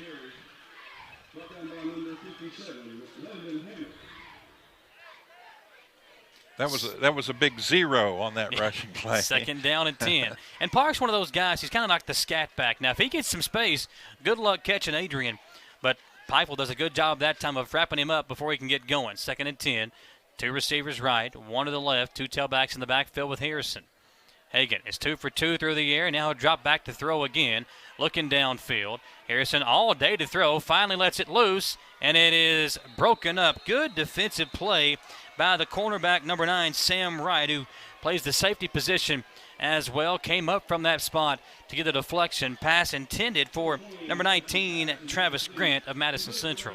Playing that free safety spot, that allows you to watch the quarterback more so than any kind of coverage that you would have out there. And that's what he did. He was tracking the quarterback all the way and was able to come up and make that play. Tremendous coverage downfield. Harrison had all day to throw, but there was nowhere to go with the football. So 3rd and 10. Indians behind the sticks now for the first time in this football game. See Tanya, Kenyana's mom, walking back up into the bleachers. Yeah, concerned, and rightly so. Harrison dropping back. Steps up into the pocket. Harrison looking. He'll throw over the middle. Pass complete. First down. And a great job by Hagan Harrison to step up into the pocket, give his wide receiver, Travis Grant, time to get open downfield. They didn't hook up on the last play, Tom. They do here for a big gain and a first down at the 44-yard line. Travis ran a nice play right across the middle. It looked like Pikeville was in a little bit of a zone coverage there on that passing down, and nice job by the quarterback and the receiver on that play. Harrison now gets 2 receivers to the near side. That's Anderson Mitchell far left, Grant in the slot. Brady Hensley moves over now into the slot on the left side. Harrison going to roll out left, looking deep downfield. In trouble, drops it off to Hensley. And Brady makes one man miss, gets it near midfield. A nice job, and that's what Harrison can do. He is such a good athlete, Tom. He moved around, saw the defender coming at him, and at the last second found his target in Brady Hensley for the nice completion. And there is a flag on the far side of the field. Looks like a face mask, I believe. We'll see what the white hat says. It's an ineligible receiver downfield for the Indians, so that will hurt. Negate the big play there from Harrison to Hensley. Yeah, that's a shame, but that can happen on a broken play like that. He wasn't able to stand in the pocket and throw immediately and had to move around a little bit. And if you're in the course of blocking someone, that's your assignment, you're told to block that person until you hear the whistle, and you can get downfield on a play like that. Spot the football now at the 39-yard line. Mitchell and Grant go to the far side. Hensley and West now to the near side with Parks in the backfield next to Harrison. 1st and 15 at the 39-yard line. Harrison dropping back to throw again. Steps up into the pocket. Harrison looking deep. Hagan tries to break a tackle. And how about Hagan Harrison, the quarterback, runs over a defender, gets it back past the original line of scrimmage to bring up a 2nd down and 9. Tom, I'm not sure you want your quarterback taking a hit like that, but Harrison's showing off his toughness there as he gets it to the 46-yard line to set up a 2nd down and 8. Well, what that does, you're not going to do it every play and every, in the game, but what that does is that reminds that cornerback that came up to try to make the hit that, well, he might run over me. So it's just sending a message. 2nd and 8 for Madison Central. Indians looking to the air attack now. Trips right, bunch formation. 1 receiver left in West. They give it to Parks. Adrian running right side. Blockers in front. And Parks gains about 5 across midfield down to the Pikeville 49-yard line. It's going to be 3rd and a long 2 yards, short 3 yards, about 2.5. Yeah. For the Indians offense. Yeah, nice sweep that time, and Parks did a good job there. He saw that the contained man on the outside on the defense was going to put a stop to the play, and he cut it up behind a blocker and was able to pick up a few extra yards. Crowd coming to life on both sides. Pikeville defense trying to get a big stop on 3rd down and get off the field. Harrison gives it to Parks. Adrian hit in the backfield, wrapped up and brought down for a loss back near midfield. It'll bring up 4th down and 4. And Mike Holcomb has a decision here, Tom. No decision. If it's me, I'm punting the ball away with only 3 minutes left to go here in the half. The big thing is your punter is on the bench right now. Yes. And after seeing the last punt, that's a tougher decision. Leaving the offense out there, we might see a timeout here as this clock winds down. Indians haven't used one yet. They got all 3 timeouts in their back pocket. Yeah, what he may do is just let the clock run down, call the timeout, and use up the total allotted time for the play. Indians will do just that. 2:35 remaining, clock winding down. They'll call the timeout, and we will take a timeout. Back in 1 minute on the stations of Wallingford Broadcasting, WEKY and WBON TV. It's frustrating when something unexpected happens to our vehicles. That's why Chris Thorne and the staff at CT Diesel Repair are here to ease that burden. They offer roadside service, can come haul your vehicle to the shop, and will keep you updated throughout the entire process. One thing that keeps our vehicles performing at their highest level is the tires we put on them. CT Diesel has great deals on tires right now, just in time for the colder weather ahead. Mention this ad and get a free rotating balance with any oil change at CT Diesel Repair. Visit ctdiesel.us for more information. Davis & Powell Funeral Home in Berea. From our attention to detail, a diverse staff, and the best aftercare in the business, there's no better local choice to take care of your family in a difficult time than Davis & Powell. Call in to discuss pre-planning and preparations so there'll be no additional burden on your family. Davis & Powell Funeral Home in Berea. For additional information, check them out at davisandpowellfuneralhome.com. Davis & Powell Funeral Home, always going the extra mile. Central going to bring on the punt unit. They will punt on 4th and 3. I like this decision, Tom. 2:29 to play. You don't want to set Pikeville up near midfield with 2.5 to go. Try to pin them deep here and make them go the length of the field. It's Brady Hensley now on to punt. And it's muffed, and Central recovers. The ball was muffed by the return man. That was number 1, Wade Hensley. And number 2 for Madison Central, Cooper Mullins, able to hop on it. It works out perfectly, just like Mike Holcomb drew it up, Tom. Absolutely. That had to be in the playbook somewhere. The decision to punt pays off as the Indians take over. Here, number 2 recovered it, and what a great job. He was Johnny on the spot the entire way. 2:23 to play. The Indians in big position now as Cooper Mullins dives on the loose ball, and the Indians take over at the 20 of Pikeville. Harrison gives it to Hensley. Brady cuts it back. And the ambulance, Tom, leaving out of here. I don't know if Harge is still over here. Harge is now on crutches on the sideline. So that basically guarantees his night is done. Yeah. Yeah, until he can get to, somewhere in the morning and have that thing x-rayed, or they may get it done tonight.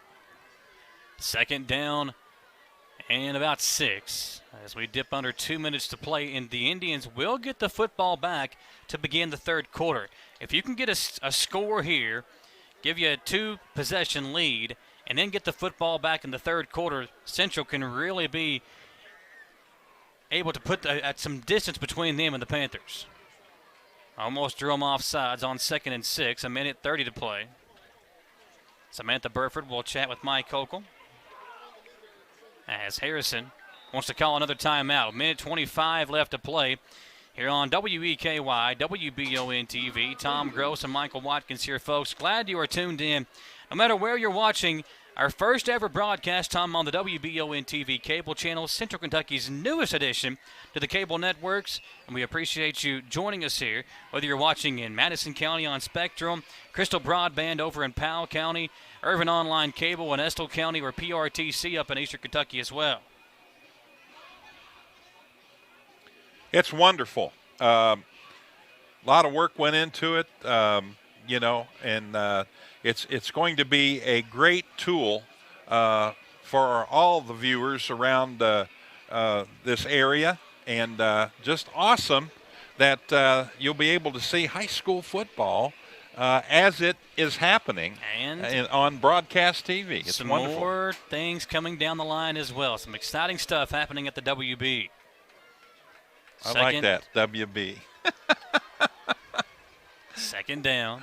They gave it to number 42. Yes. That's Hensley. And Hensley, did he get in? He's out of the end zone. Did not punch it across. Hensley out at the 1-yard line. It'll set up a 1st down and goal.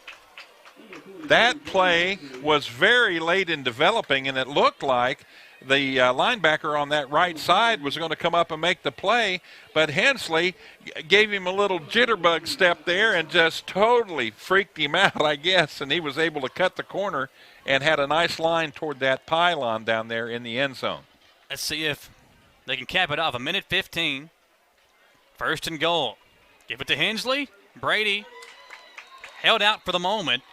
It'll bring up second and goal from inside the 1 yard line. That's a good thing, though, Tom, because now you can take more time off the clock as well. Right, and get your 14-point lead back here, hopefully before the end of this second quarter. Hensley now 9 rushing touchdowns on the year. One more tonight would give him the double-digit mark.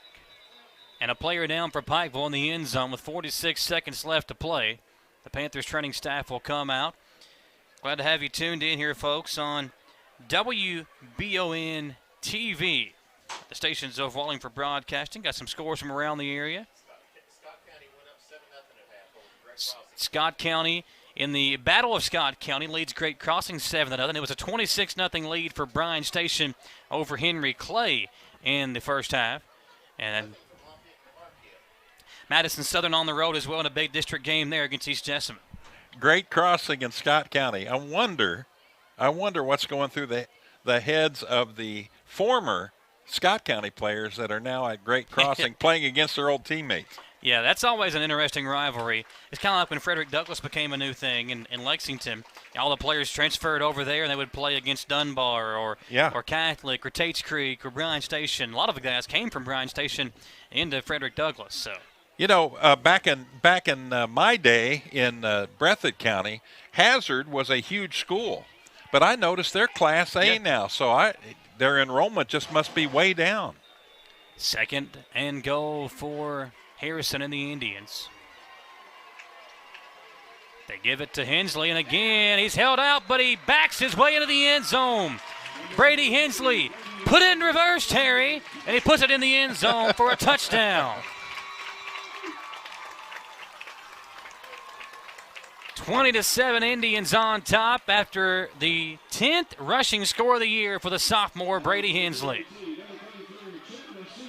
And now Tacita on for the PAT. 36 seconds remaining here in the first half.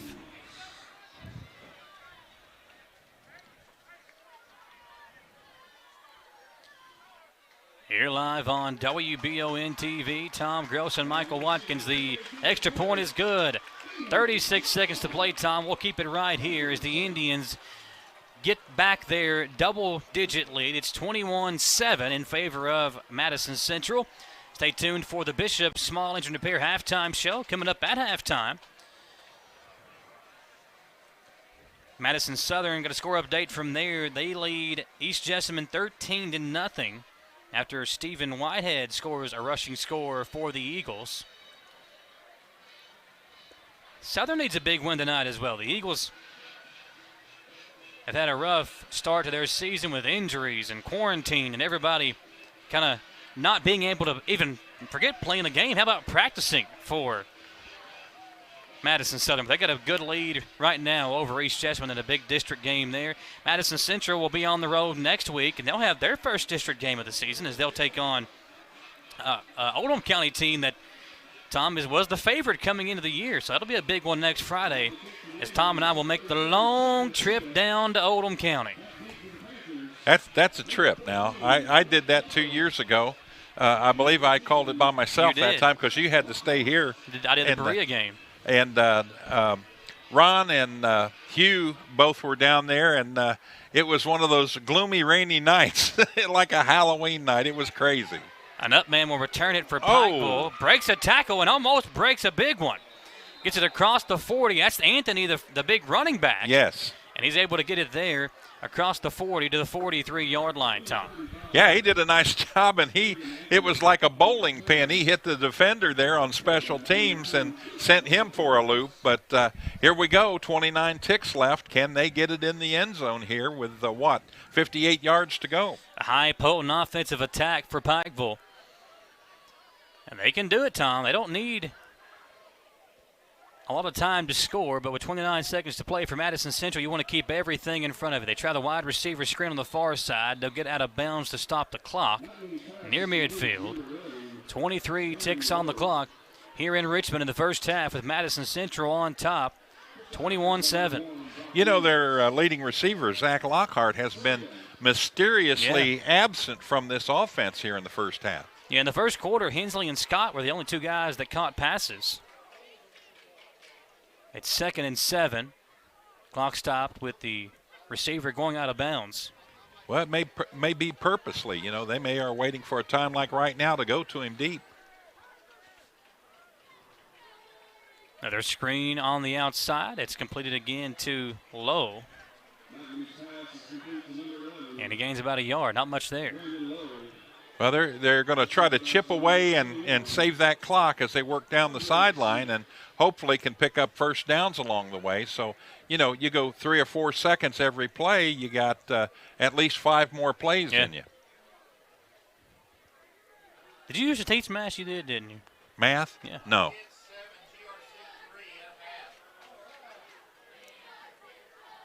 Third down for McNamee. Rolling out right. He'll throw. Pass is complete. A flag comes in. It's Wade Hensley on the grab. Has the first down, and the clock would have stopped, but we'll see what the flag is. It might be a hold downfield against Madison Central.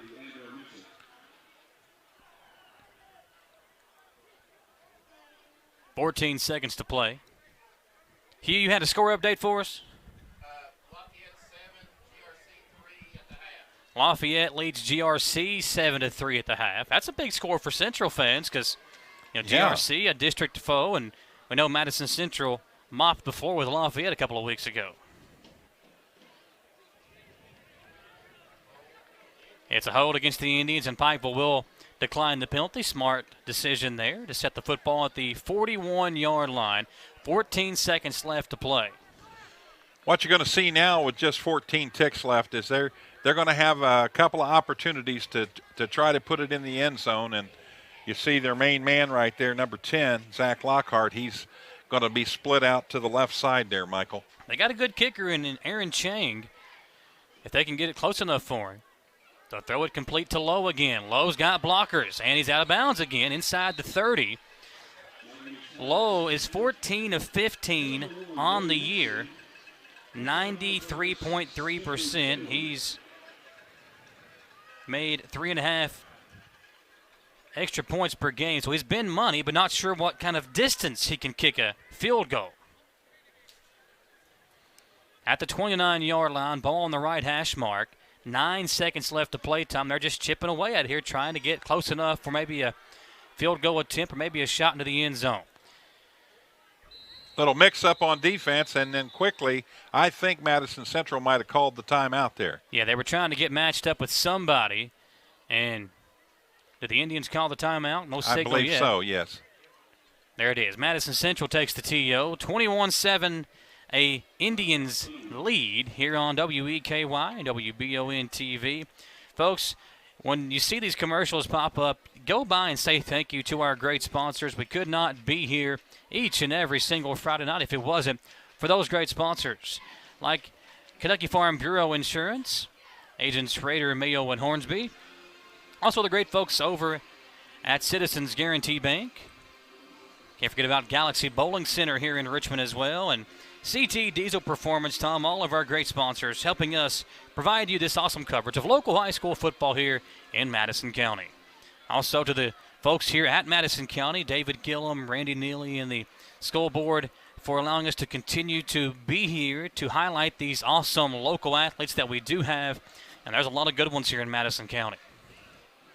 Indians have this 14-point lead. There's 9 seconds remaining.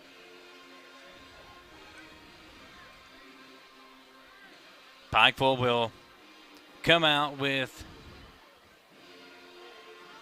3 receivers on the left side, 1 receiver on the right. That's Wade Hensley. He's been the main target in this ball game with Birchfield to the left of McNamee. McNamee looking left side. They'll fake it, and he'll take off looking downfield. McNamee going to get out of bounds quickly with 3 seconds left. And there's a flag come in. I'm not sure. McNamee hit the deck late. I didn't see a flag thrown. Central's got to be careful in a situation like that, though, Tom. Yeah, you don't want to get them, down to within 10 yards where it's going to be an easy chip shot kick. From here, it is a penalty against Madison Central. So a late hit against the Indians will set Pikeville up inside the 15-yard line. But I don't see a kicker coming on. It would be basically an extra point now from where they're going to be spotted at. Inside the 10.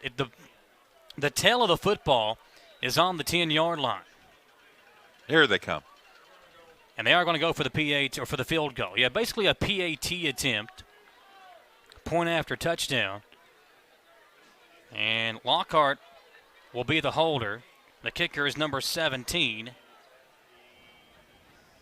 That's Jacob Rogers. Rogers hit the extra point after the touchdown earlier. Indians crowd coming alive. Lockhart gets the hold down. The kick is through the uprights. Field goal. First time we've seen that this year on the Madison Central game, and the first half comes to an end with the Indians on top, 21-7, and 21-10. Samantha Burford trying to grab Mike Holcomb and get his first half thoughts. We'll send it down to Samantha. All right, Coach, let's talk about this homecoming game. Your offense, your very high-powered offense, is playing a great job tonight against this highly ranked Pikeville team. Tell us your thoughts on the first half. Well, our kids are playing so hard and play so good, and we got opportunity there. Kinley recovered the punt, put us in good position. Defense is playing great again. We just got to hold, another half. It's their championship football program, and I think we're laying right in there with them, and we're going to be fine. It's just hold another half, but we got to keep playing. All right, Coach, thanks a lot. All right, good luck to you. All right, we're going to take that 3-minute commercial break. When we come back, we're going to hear all the halftime statistics right after this quick message. Batteries Unlimited in Richmond can energize you when your batteries fade out. They can also cut and make most home and automobile keys, replace and program key fobs, and make copies of your house keys. Plus, cell phone screen repair. Bring in your Apple or Samsung today. We are your home for all batteries. Go see Chris at Batteries Unlimited, Commercial Drive in Richmond.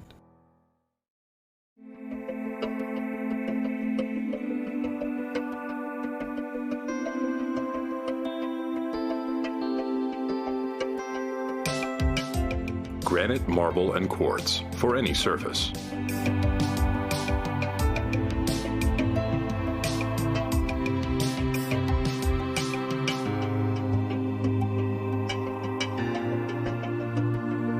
Make a lifetime commitment you won't regret. I'm Michelle. And I'm Jennifer. And in the spring of 1992, Bishop Small Engine Repair was born in our mom and dad's barn in Estill County.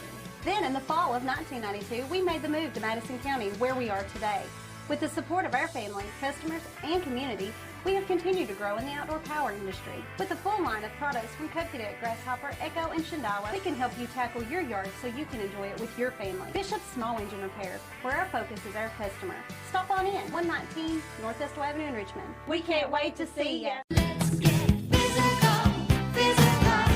Need a physical for school or work? Need it right away? No problem. Berea Urgent Care has 2 convenient locations along with late hours to meet your needs. They're affordable too. Physicals at Berea Urgent Care only $20. DOT and CDL physicals are only $65. Berea Urgent Care number 1 by Walmart is open every day 9 to 9. Berea Urgent Care number 2 by Berea Drug open Monday through Friday 10 till 6. No appointment necessary. Berea Urgent Care, here when you need us. Back here on WEKY, WBON TV, it is homecoming here at Madison Central, and the homecoming festivities about to begin. When they do, we will hand it over to the PA announcer, Bart Nicholson, for the festivities here in Richmond as the Indians on top 21-10 at the half. Here on homecoming night time, and a pretty impressive first half for Madison Central. Yeah, very impressive. Couple of key injuries there on the defensive side. Kenyatta Hart's has not been back in the game, probably won't be. He's on crutches on the sideline. So we'll see how that affects the team, but it didn't seem to affect them. They went on, scored another touchdown, and they got a nice lead right now. Turn it over to Bart Nicholson, the PA announcer here at Madison Central. This year's candidates represent MCHS's in all areas, including clubs, organizations, academics, and athletics. Please join me in welcoming the 2021 candidates for Homecoming King and Queen. Ready? Queen candidate number 1 is Miss Abigail Hall. She is the daughter of Kevin and Kelly Hall. Tonight, she is escorted by her father, Mr. Kevin Hall.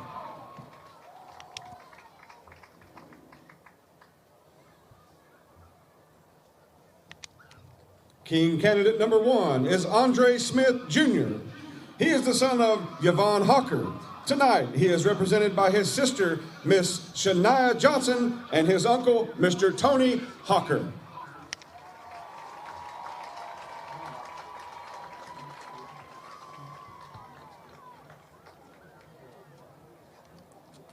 Queen candidate number 2 is Miss Ava Hampton. She is the daughter of Russell and Linda Hampton. Tonight, she is escorted by her father, Mr. Russell Hampton.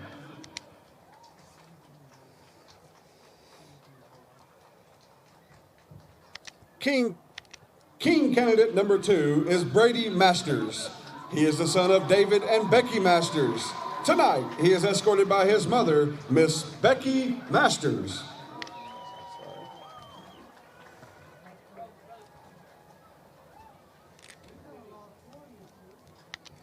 Queen candidate number 3 is Miss Bella Griffin. She is the daughter of Chris and Misty Griffin. Tonight, she is escorted by her father, Mr. Chris Griffin.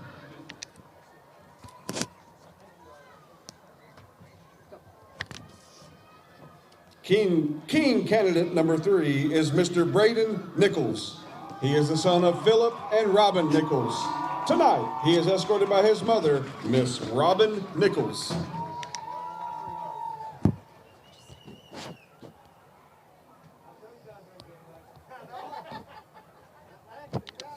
Queen candidate number 4 is Miss Bonnie Fitzsimmons. She is the daughter of Michael and Natalie Fitzsimmons. Tonight, she is escorted by her father, Mr. Michael Fitzsimmons.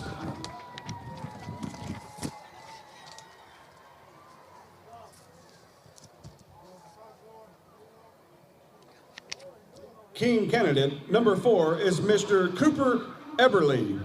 He is the son of Jason and Stacy Eberly. Tonight, he is escorted by his mother, Miss Stacy Eberly.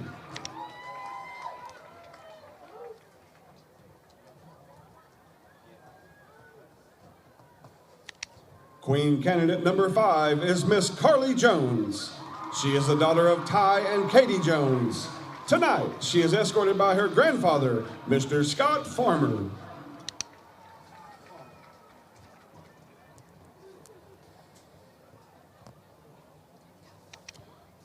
King candidate number 5 is Mr. Elijah Francis. He is the son of Joseph and Tracy Francis. Tonight, he is represented by his mother, Miss Tracy Francis.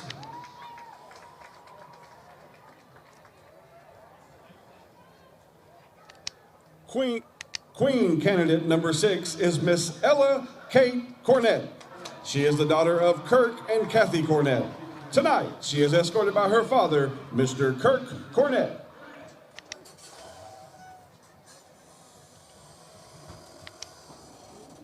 King candidate number 6 is Mr. Gabe Holman. He is the son of Chris and Becky Holman. Tonight, he is escorted by his mother, Miss Becky Holman.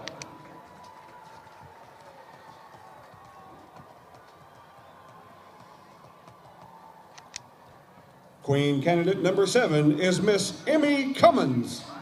She is the daughter of Eric and Christy Cummins. Tonight, she is escorted by her father, Mr. Eric Cummins.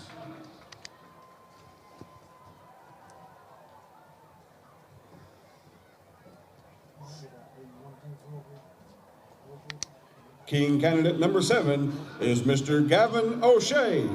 He is the son of Ken and Jamie O'Shea. Tonight, he is escorted by his mother, Miss Jamie O'Shea.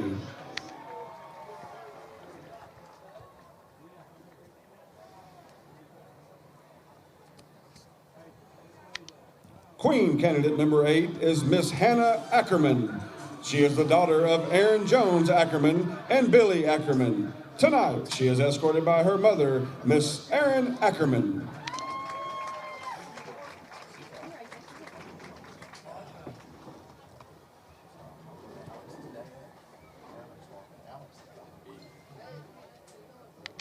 King candidate number 8 is Mr. Jaden Coons. He is the son of Thomas and Chris Coons. Tonight, he is escorted by his mother, Miss Chris Coons.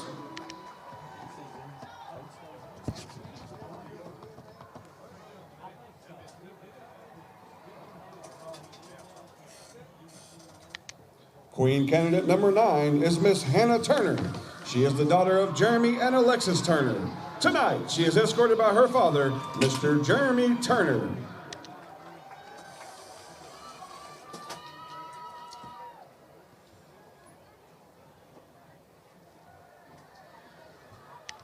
King candidate number 9 is Mr. J.C. Hamilton. He is the son of Charlie and Shauna Hamilton. Tonight, he is escorted by his mother, Miss Shauna Hamilton.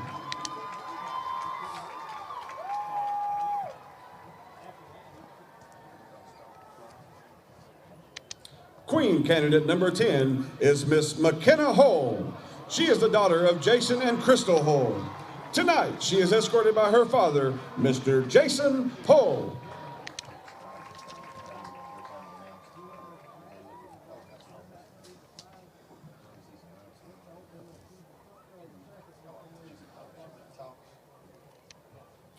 King candidate number 10 is Mr. Jeffrey Kinley.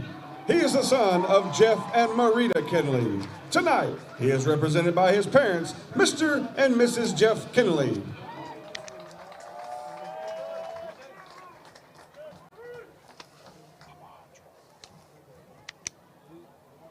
Queen candidate number 11 is Miss Paige Amajandro. She is the daughter of Tony and Jackie Amajandro. Tonight, she is escorted by her father, Mr. Tony Amajandro.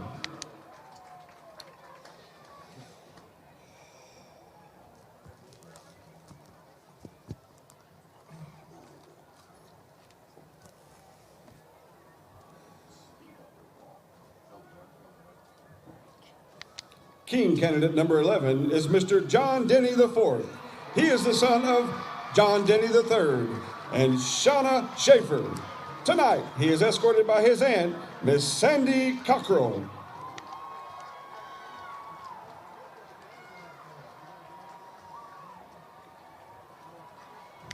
Queen candidate number 12 is Miss Renee Camare. She is the daughter of Anthony and Winnie Camare. Tonight, she is escorted by her mother, Miss Winnie Camare.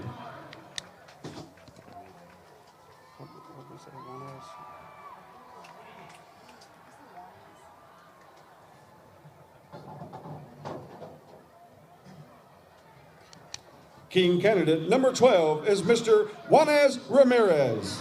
He is the son of Ricardo and Claudia Ramirez. Tonight, he is escorted by his mother, Miss Claudia Ramirez.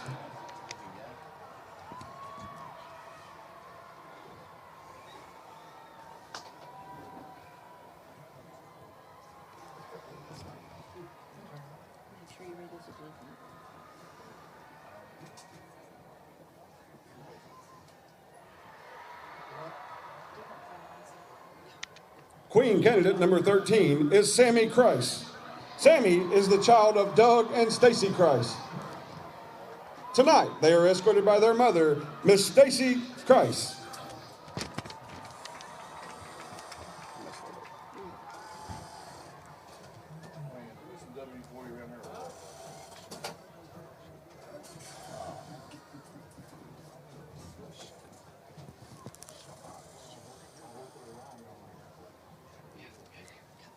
King candidate number 13 is Mr. Shafat Ali. He is the son of Rafath Ali and Samina Rafath. Tonight, he is escorted by his mother, Miss Samina Rafath.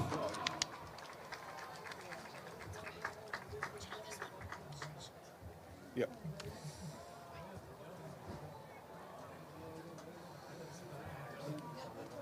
Queen candidate number 14 is Miss Sarahe Kabidi. She is the daughter of Adu Suhu and Wayne E. Kabidi. Tonight, she is escorted by her mother, Miss Wayne E. Kabidi.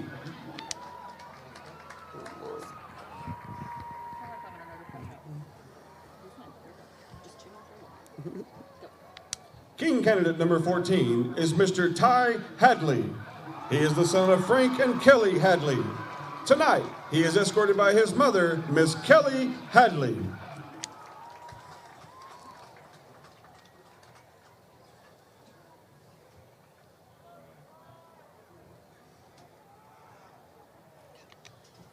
Queen candidate number 15 is Tristan Hornsby. She is the daughter of Chris and Liz Hornsby. Tonight, she is escorted by her father, Mr. Chris Hornsby.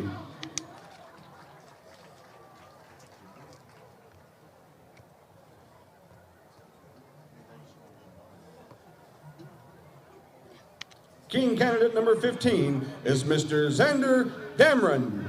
He is the son of John and Wendy Damron. Tonight, he is escorted by his mother, Miss Wendy Damron.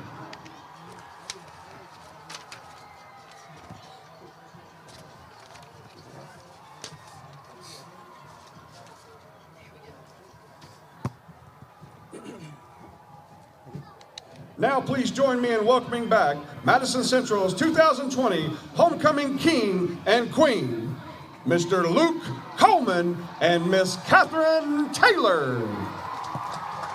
Luke is thrilled to be back at Madison Central for Homecoming 2021. He is currently attending Eastern Kentucky University, majoring in biomedical science. Luke enjoys hanging out with his friends and playing golf when he is not busy with school. We are excited to see what Luke accomplishes in the upcoming years, and we wish him the best. Catherine is attending the Summit Salon Academy in Lexington, pursuing a career in cosmetology. In her free time, she still loves music and golf. She serves on the worship team at Southland Christian Church and finds the time to work at Dick's Sporting Goods. We wish her the best of luck with her future endeavors. Catherine and Luke will be assisting Mr. Brandon Fritz, principal of Madison Central High School, in crowning this year's King and Queen. Madison Central would like to thank the Richmond Greenhouse for the beautiful flowers that our candidates are wearing tonight. And now, the members of the 2021 Homecoming Court are: fourth runner-up, King candidate Juanez Ramirez.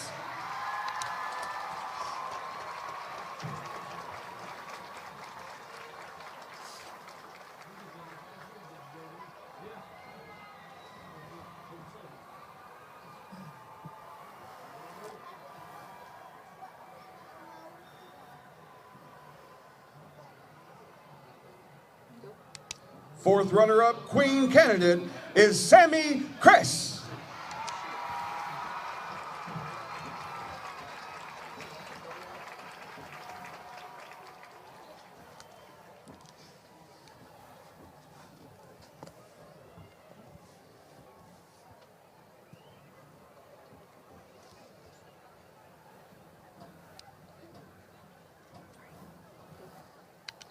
Third runner-up is King candidate J.C. Hamilton.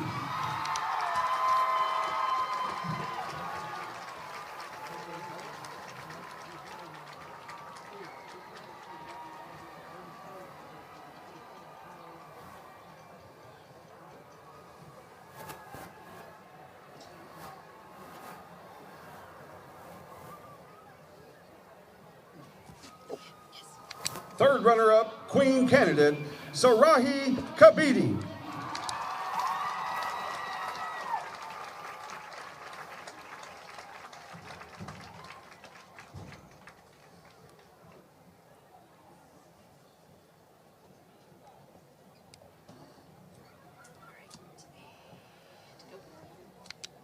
Second runner-up, King candidate, Jeffrey Kinley.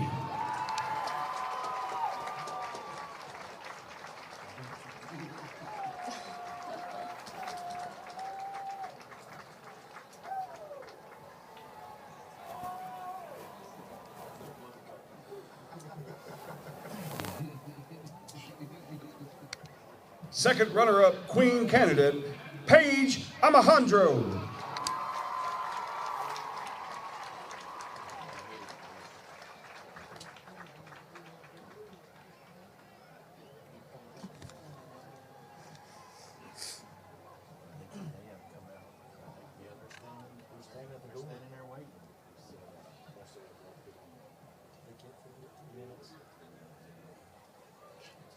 First runner-up, King candidate, Braden Nichols.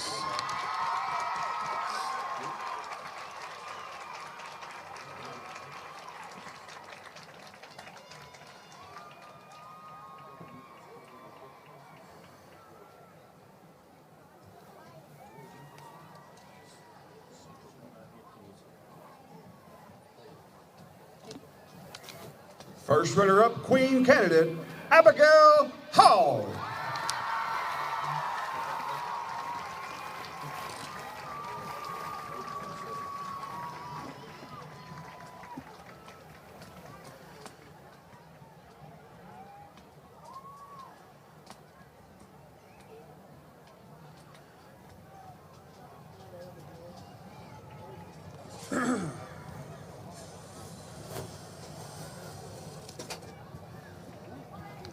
And now, the moment you've been waiting for. Madison Central's 2021 Homecoming King is a young man that is known to be funny, smart, athletic, mannerly, and personable. He is a member of the Pep Club, FBLA, and the Spanish Club. But you can definitely see your king at his finest doing what he loves, playing golf for the Madison Central boys golf team. Please put your hands together for the Homecoming King 2021, Cooper Everly!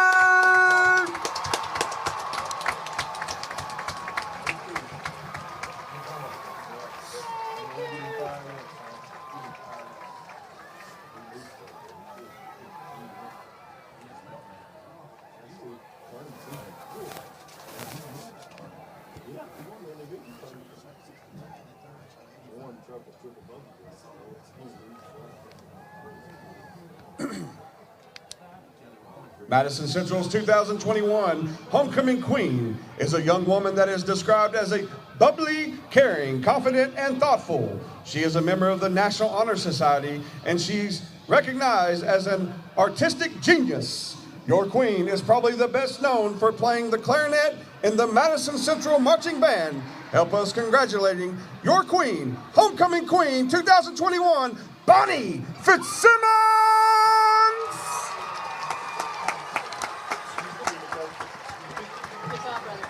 Woo!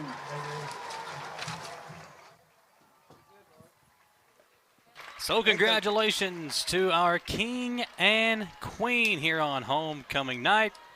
We'll step aside for a short commercial break, folks. Come back and we'll get you set for the Bishop Small Engine Repair halftime show on WEKY and WBON TV. It is Chevy Truck Month here at Jack Burford Chevrolet. We've got this brand new, beautiful black Chevy Silverado. Now, everybody, why would you go and buy, instead of buying a beautiful Chevy? I mean, we've got several dealerships down the road here, but why would you go buy or one of those others when you could buy this? We have several new trucks to choose from. I've got this one. I've also got 2 or 3 over here. I mean, we've got plenty to choose from. Nobody else has new trucks right now, so why would you go buy a brand new when you could buy this beautiful Chevrolet? Get the money you need now.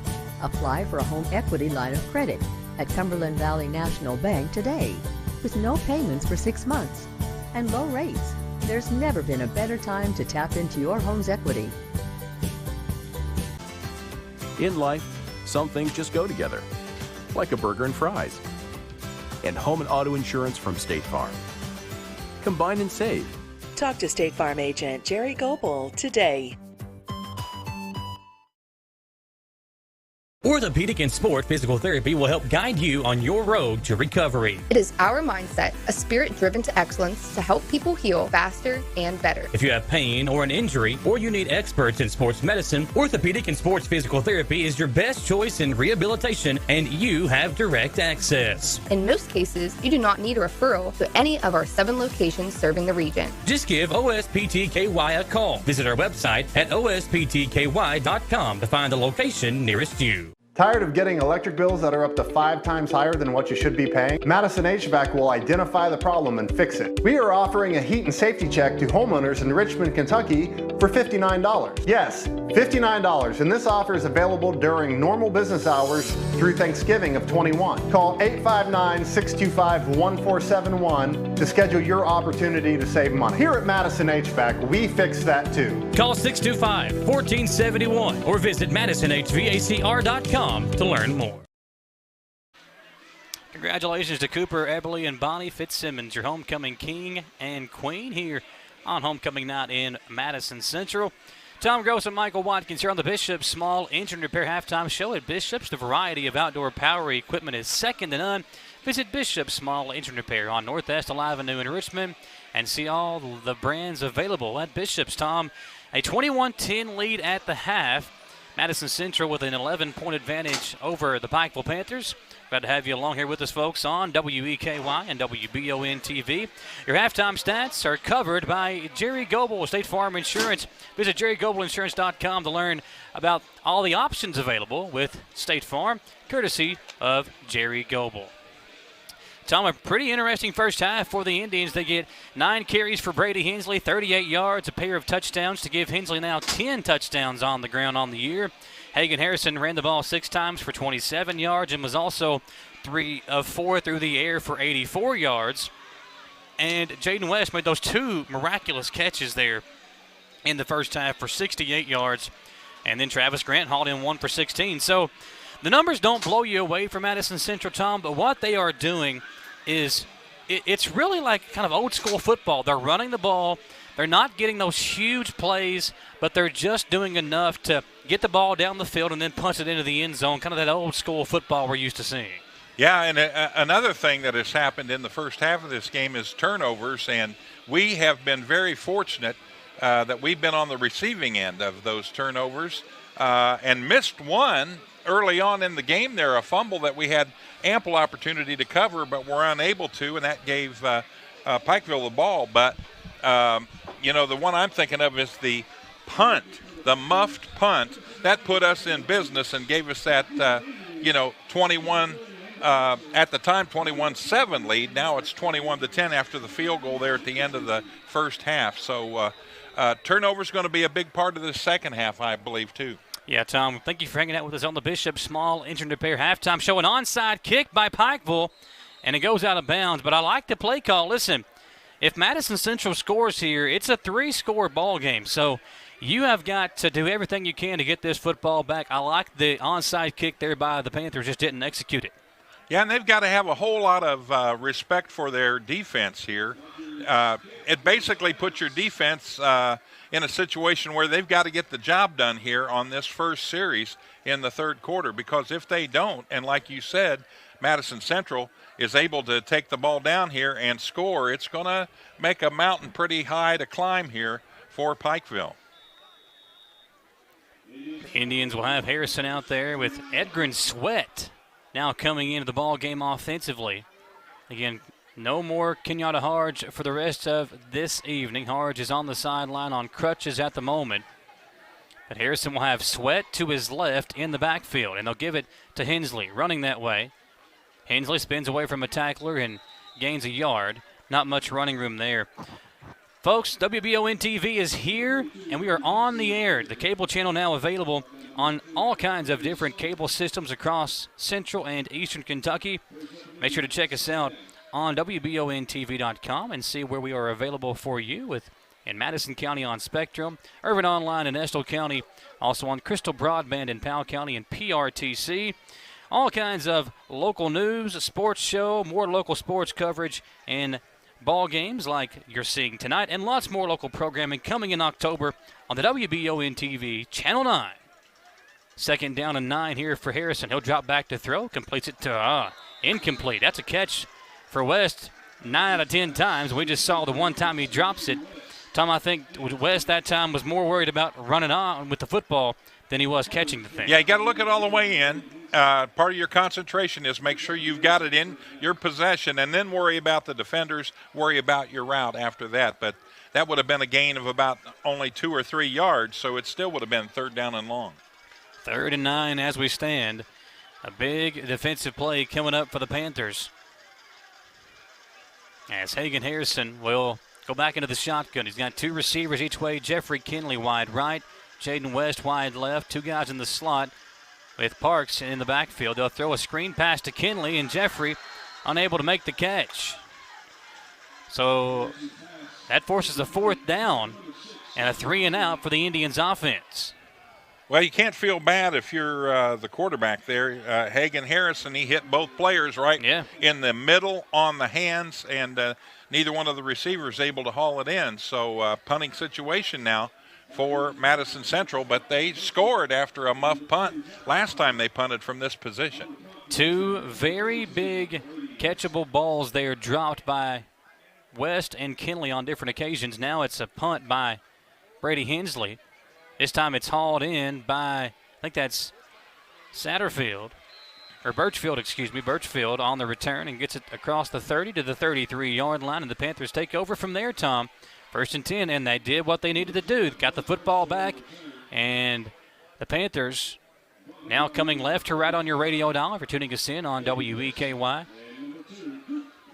Pikeville football at their own 33-yard line.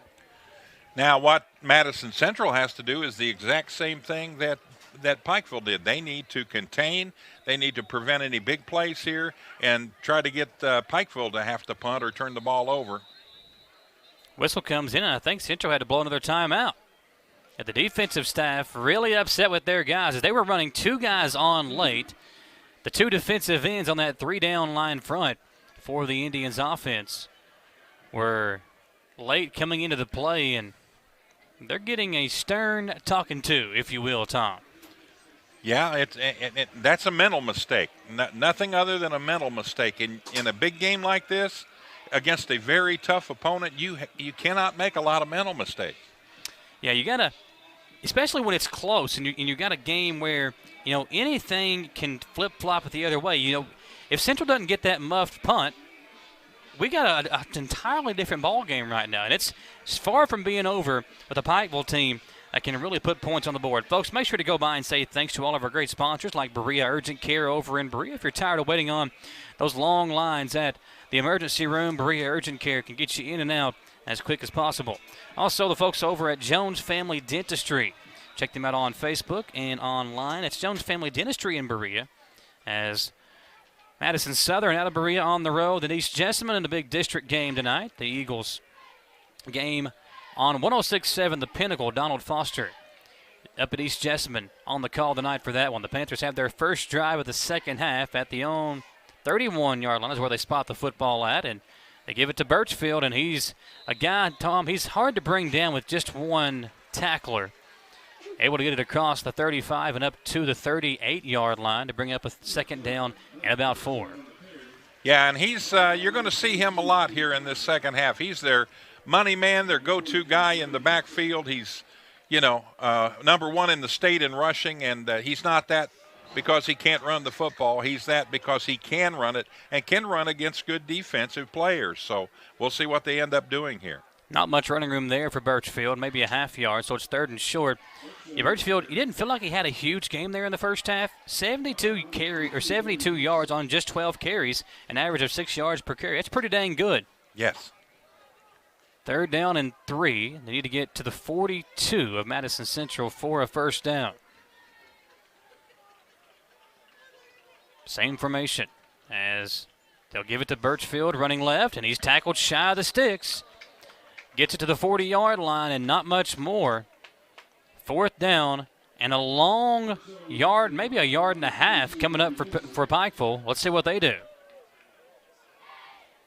Well, they're in a situation here they're going to go for it because it's close enough to midfield. They feel like they can play defense like they did the last series. So let's see what they choose to do here. For Central, you got to be careful on the cadence here by the quarterback. As McNamee, 6 of 9 through the air, 45 yards. He hasn't had a huge game, but he's made plays with his feet as well, the rushing touchdown. 4th and a yard and a half. McNamee takes the snap, gives it to the fullback, and he's going to be held short. The far side official had it marked for the moment, passed the first down marker, then came back on the other side of the sticks, and I think this is going to be held shy, Tom. Yeah, it's going to be the second time that Madison Central has been able to stop it on a 4th down situation, and let's see. Got another measurement here. This one they won't have to go as far as they go to the near hash mark from where the sticks are. But from here it looks short. Yeah, I think this one is a little shorter than the last 1-inch one. This ought to be about 4.5 inches short. So do you have your ruler to go out there and measure for us? I borrowed one of those things from a surveyor. No. 4th down. Did they get it? They did not. It's short. No. Central will take over. Oh, wow, they give it to him. That looks short from here. And Jeffrey Kinley, who was the closest Madison Central player to it, he couldn't believe it. It even looked short to Kinley. But the Panthers have the first down. Wow. Interesting. Tom, are you a weatherman? Because you predicted it wrong there. I did. Well, no, I think I predicted it right. I think that whoever was marking the chains over on the far sideline when they brought it in, they were a little short on the length there. Same formation with McNamee in the shotgun. He'll drop back to throw this time. He's got a man, and that is going to be incomplete. Good defense by Andre Smith here on the near side, going at number 1, who's been their lead target all game long, Wade Hensley. Tom, they haven't even thrown it in the direction of Taylor, who's their top wide receiver. Well, and that goes back to the first quarter, early parts of the game when they had the ball. Madison Central doing such a great job against their key offensive players that they're having to use other players in this game. So 2nd down and 10. Yeah, Lockhart is their main wide receiver all year long, and they have not even looked his direction. Lockhart's on the far side, matched up with Jaden West. That's a really good matchup. The top 2 receiving targets on offense for each team. It's 2nd and 10. It's in the man in motion, tied in left to right. And they'll give it to Birchfield running the right side. Breaks a tackle and gets it across the 45 up to the 46, bringing up a 3rd down and 4 for Pikeville. What makes Birchfield such a good running back, Michael, is he was out to about the 44-yard line when 2 players hit him, but he ended up gaining 2 more yards, carrying them along with him as they tried to bring him down. So he gets forward momentum and just keeps it going. Instead of 3rd and 4, it's 3rd down and 5 yards to go for a first down. Need to get to the 49 of Madison Central to move the sticks, and it's probably 4-down territory once again for Pikeville, unless they go the opposite way. On 3rd down, they will fake it and throw it to the tight end, complete for a first down. Another good catch by the tight end, Grant Scott. Scott's 2nd catch of the ball game, and this one goes for a first down into Madison Central territory at the 44-yard line. And Tom, Pikeville starting to put a drive together. Yeah, absolutely. And, they got a great target there in Scott. I mean, you got a big guy out there. He's a good target, and he's going to drag some defenders, the smaller cornerbacks, safeties, a defensive secondary. He's going to drag some of them with him as he takes it down the field. 1st and 10, ball on the left hash mark at the 44-yard line. They'll have 2 receivers to the left for McNamee. We've got a big completion there on 3rd down. McNamee hands it off. It's Birchfield again, being chased by Hensley. Kind of stutter steps and then gets pushed out of bounds by Smith again on the near side. And that'll be close to moving the sticks again. That will be a first down. Yeah, got 11 on that play, and nice job of preventing a big play there by Madison Central's defensive backs, but one of the 2 that were right there on the spot, one of them really need to go after him while he was trying to turn the corner. You can tell, Tom, they really missed the presence of Kenyatta Harge out there defensively. A guy who can cause havoc both in the backfield or even in coverage. Dropping back from that linebacker spot. He got injured in the first half. First and 10 for Pikeville. 2 receivers left. Now the fullback moves over to the right side of McNamee, and they give it to him up the gut. That's Anthony. Anthony spins off a couple of tacklers, finally brought down. Good tackle by the linebacker for Madison Central.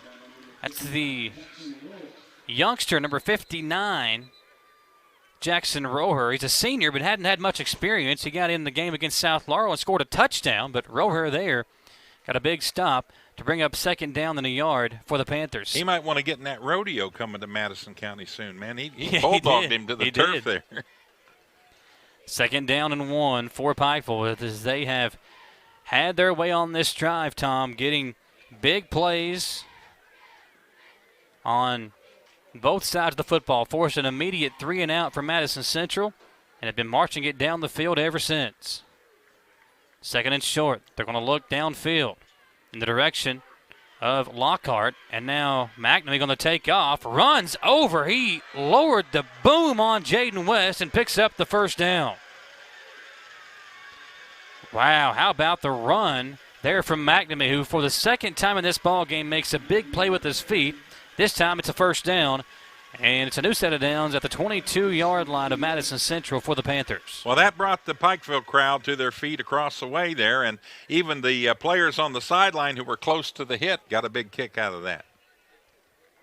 First down and 10, Pikeville. I'm marching it down the field, looking to cut into that 11-point lead for Madison Central.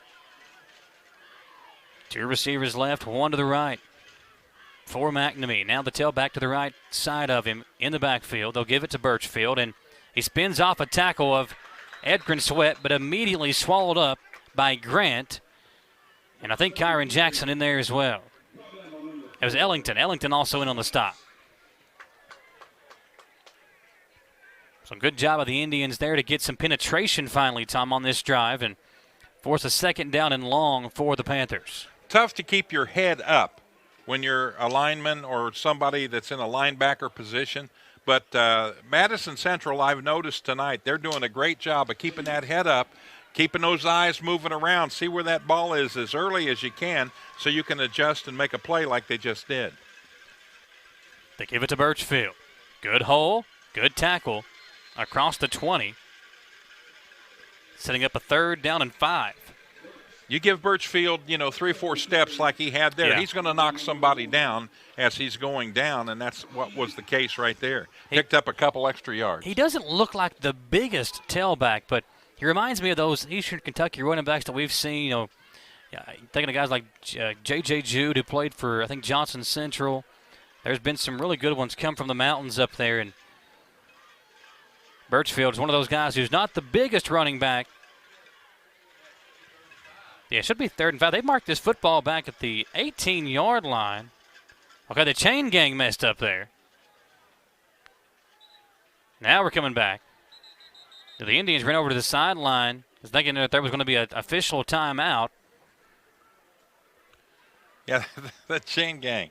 They kind of jumped the gun on that. Listen, the scoreboard operator and the chain gang are the two guys that have so much pressure on them. Oh, absolutely.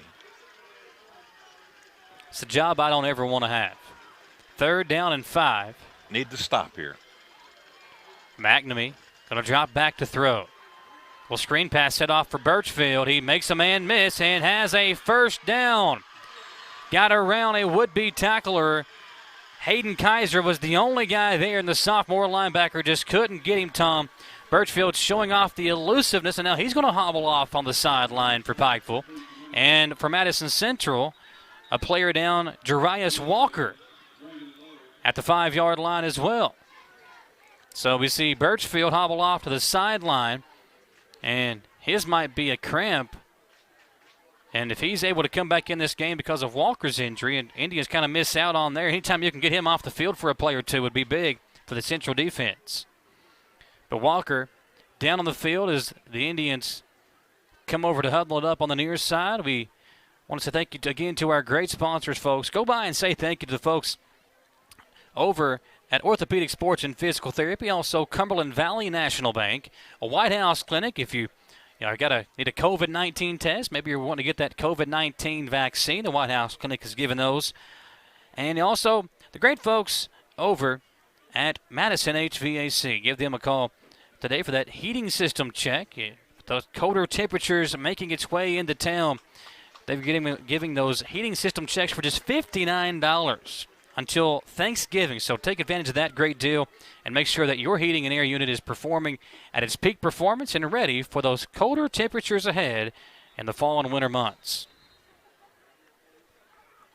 4:20 to play in this third quarter, and I feel like Pikeville's had the ball for this entire quarter, basically. Yeah, other than that first series, they have. Yeah, Central went 3 and out and threw 2 incomplete passes. So basically the entire third quarter, the football has been in the hands of the Panthers, and they're trying to cap off a good drive here with the ball inside the 10-yard line. First and goal at the 9. McNamee will hand it off to his fullback. That's Anthony, and another good tackle. This time it's Caden Ellington. I'll make that 45 on the stop for the Indians. Aiden Pearson. So Ellington was there, but Pearson got the tackle. Second and goal from the 9. Yeah, Pearson knifed through the offensive line in an opening there and was able to make a nice play. Birchfield still on the sideline. That's very big. He's keeping his helmet on, so he can probably come back in this ballgame, but the longer he sits, the better it is for the Central defense.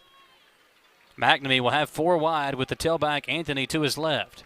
They'll fake it to him. McNamee looking, taking off, and a really good open field tackle by Jaden West. This time, McNamee didn't lower the shoulder, and West went low and got him at the body at the 6-yard line.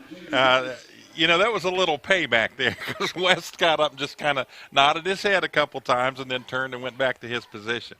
So it's third down. Birchfield will come back in the game on third and goal, and you got to think if you're Pikeville, nearing the end of the third quarter, probably 4-down territory. You kick the field goal, you're down by 8.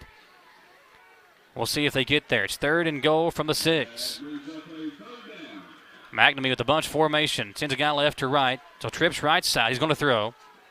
He'll throw into the end zone, and nobody there. Incomplete. He had 2 guys near the football, but threw it behind both of them and brings up fourth and goal for the Panthers. And a big decision here. Yeah, it looks like he's scolding himself on that. I think it just was a missed pass because both receivers looked like they were running an out route, and he just underthrew the football a little bit. Field goal time again? It looks like they're going to bring in Rogers for the field goal. He hit one earlier in the ball game.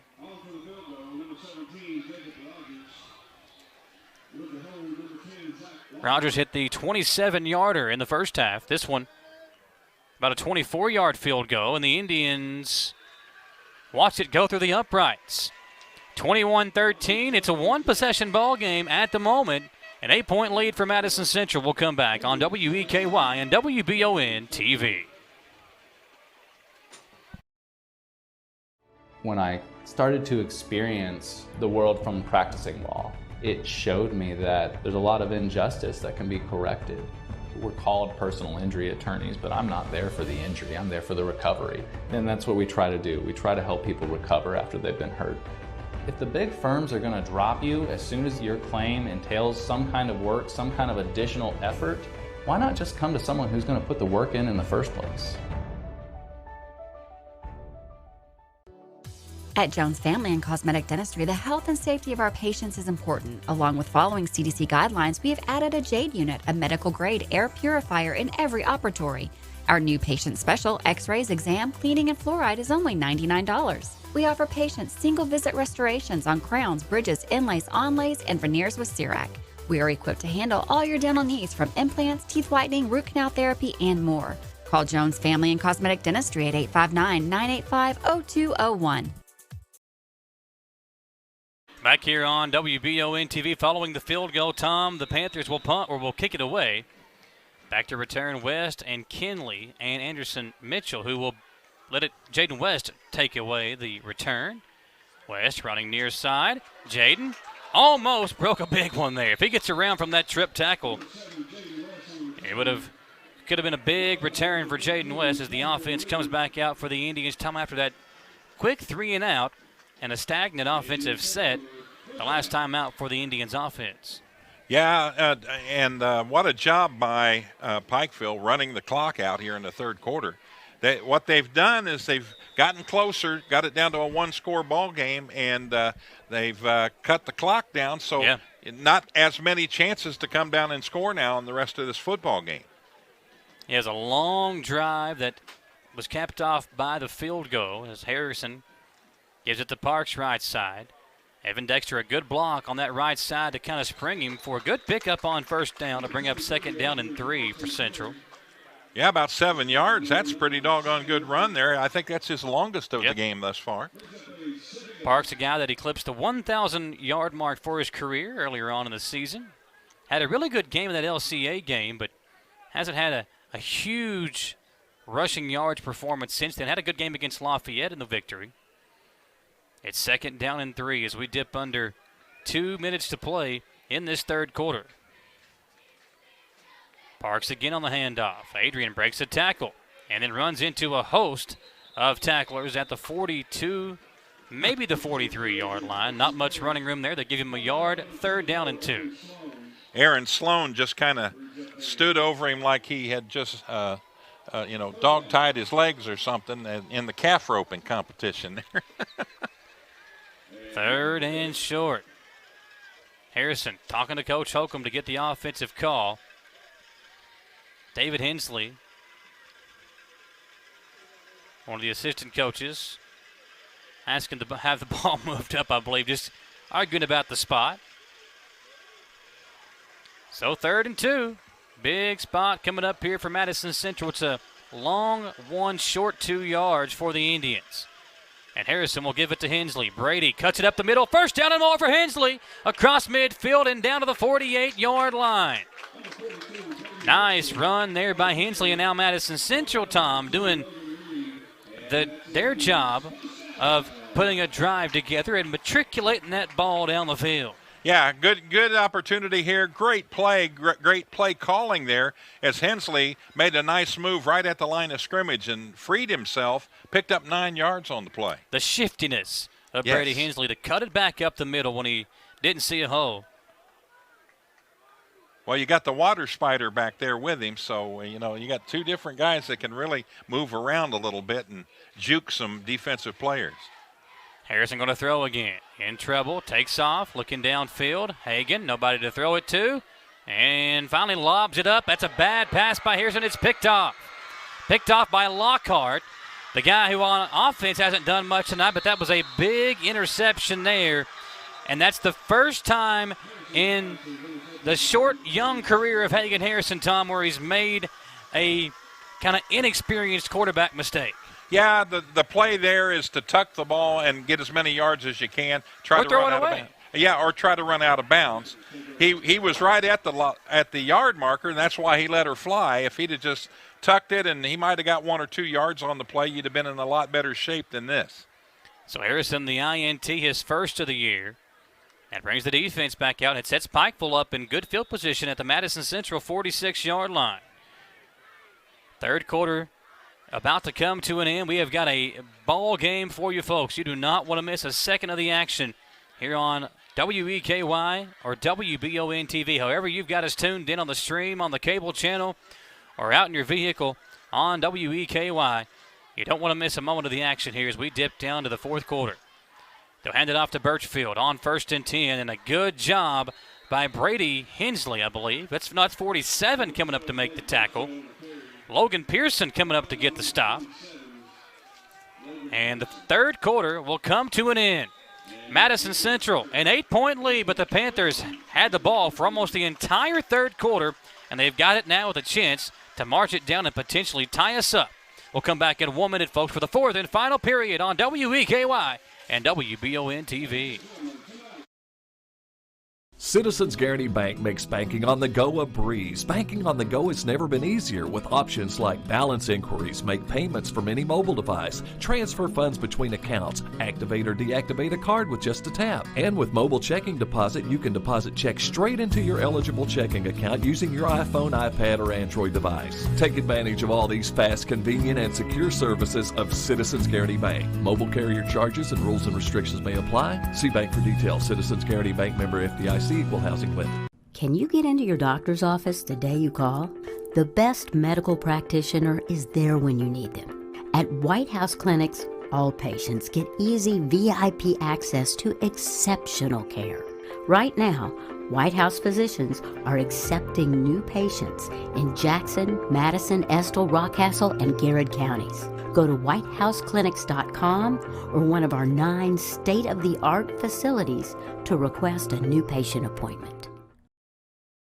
Very cool moment there in between the third and fourth quarter. It is Breast Cancer Awareness Month here in October, and Debbie Holcomb, the wife of Mike Holcomb, the head coach at Madison Central, being recognized there in her battle with breast cancer. Obviously, Debbie fighting, and continue to remember her in your thoughts and prayers as she battles that dreadful disease. Here it is, second down. They're going to throw over the middle, and a wide-open Lockhart makes the catch. Got the interception on defense, and finally, we call his name on offense, Tom. 2 big plays for Lockhart. Sets up a 1st and 10 at the 12-yard line for the Panthers.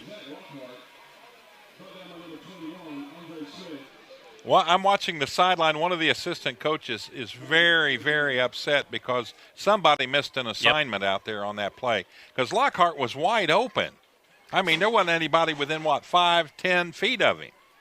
So 1st down and 10 at the 14-yard line. They give it to Birchfield. He's running right side. A big hole. Awesome job. That's Jeffrey Kinley, folks. That's a senior stepping up in a big way to make a big play. Birchfield had eyes on a touchdown, and Kinley comes in to make the stop and force a 2nd down and about 6 for the Panthers. Talked about keeping your head up, keeping your eyes open, and Henley did just that. Saw where the play developed, saw where it was going, and was able to come over and make the stop. Here we are in the 4th quarter. It's a 21-13 lead on your Citizens Guarantee Bank scoreboard. An 8-point advantage for Central, now under 11 to play in this 4th quarter. To move the fullback, Grant, to the right of McNamee, and hand it off again to Birchfield. It'll bring up 3rd down and maybe 4 for Pikeville. Birchfield over 100 yards now, 21 carries, and 109 yards for Blake Birchfield, the ball carrier for Pikeville. Tom, the Panthers, they are a championship program. That's what Mike Holcomb said in his halftime interview with Samantha. He knew this game would be a battle. His team is fighting for their lives right now, trying to hold on to this 8-point lead with Pikeville in the red zone once again. Well, you got enough yardage there to where you really need to come up with a big stop right here. Do not allow them a 1st down. McNamee rolling right, looking in the end zone, throws, and he's got a man open for 6, a touchdown. Pass is caught by number 1. That is Wade Hensley again with the reception. He has been the main target all game long for McNamee, and this time it's for 6 as they cut that Madison Central lead down to just 2 with 10:02 remaining, and you got to think they're going to go for 2 right here, and they are. 21-13.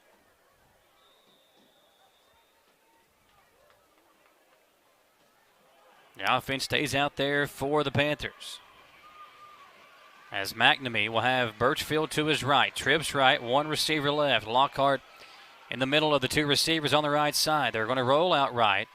Looking again, and the pass is incomplete. And the Indians will hold on to that 2-point advantage. It's 21-19, 10:02 to play, and a big stop for Central on the 2-point conversion. Folks, we'll take another 1-minute commercial break and come back here on WEKY and WBON TV. Gateway Cycles in Mount Sterling has the largest showroom in Central Kentucky with all the power sports products you can dream of for your next adventure. Gateway Cycles has a qualified, certified service department, friendly sales staff so you can ride free and play hard. Local people serving local people. We are here to make your dream a living adventure. Stop in and see us today at Gateway Cycles in Mount Sterling or visit us at gatewaycycles.com. Get the money you need now. Apply for a home equity line of credit at Cumberland Valley National Bank today with no payments for 6 months and low rates. There's never been a better time to tap into your home's equity. In life, some things just go together, like a burger and fries. and home and auto insurance from State Farm. Combine and save. Talk to State Farm agent Jerry Goebel today.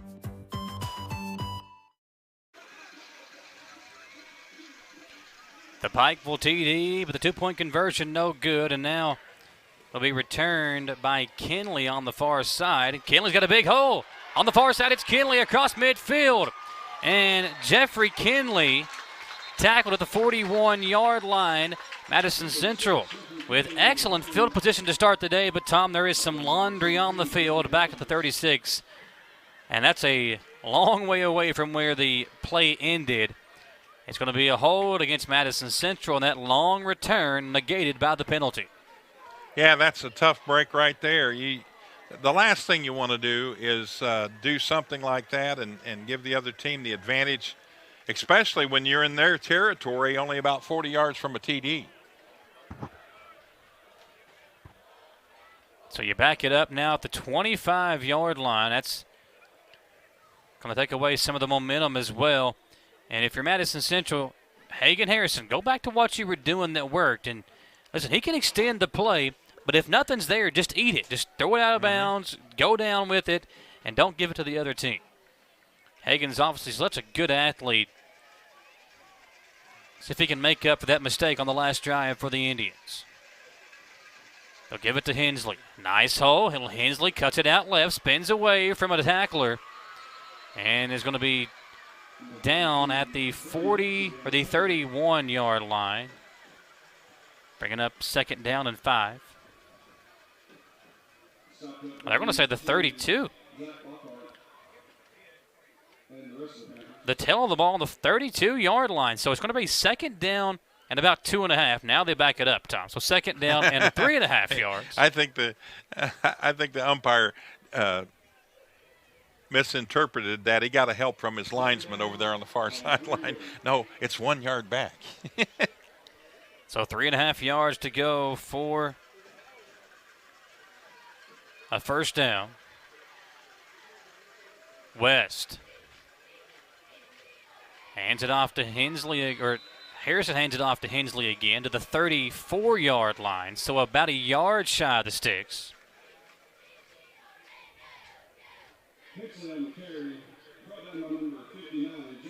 Tom, a big third down here for the Indians. Yeah, they can ill afford to give the football up now. They have got to get the first down.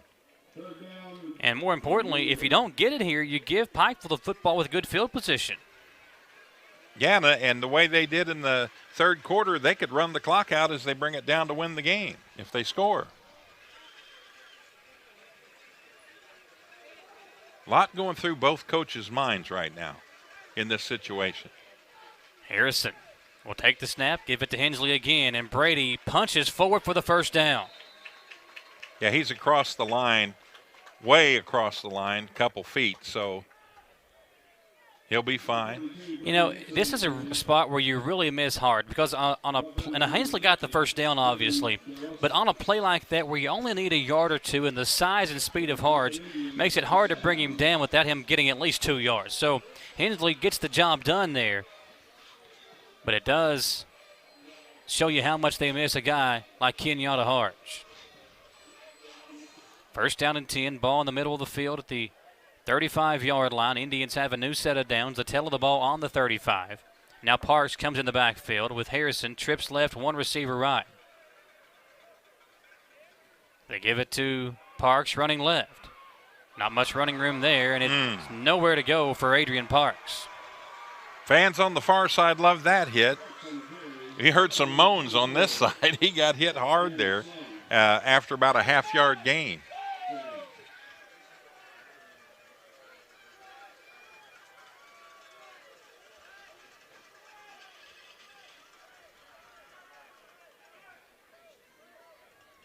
So it's second down and 10. Indians with 7 minutes to play now. Tom, if you can get this ball into Pikeville territory, really take some time off the clock, then you force Pikeville's hand. But you got to be able to move the ball down the field, and it's a big second down here. You got to get something on second and 10. Harrison going to roll out right. Harrison finds a hole, and 2 flags come in. That's a big holding call against Madison Central.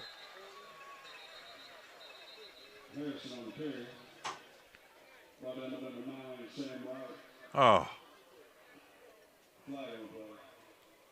That's a shame.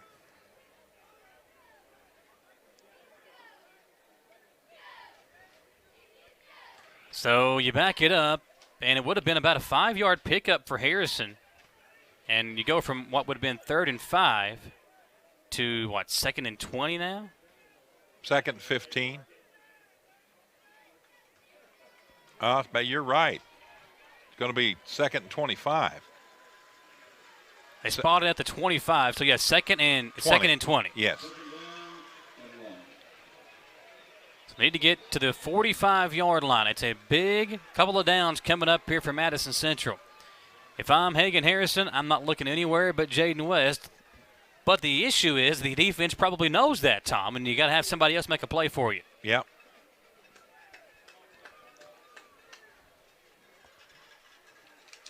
I wouldn't panic 2nd and 20, but I'd try to at least get 10 yards of it back right here. Harrison will throw.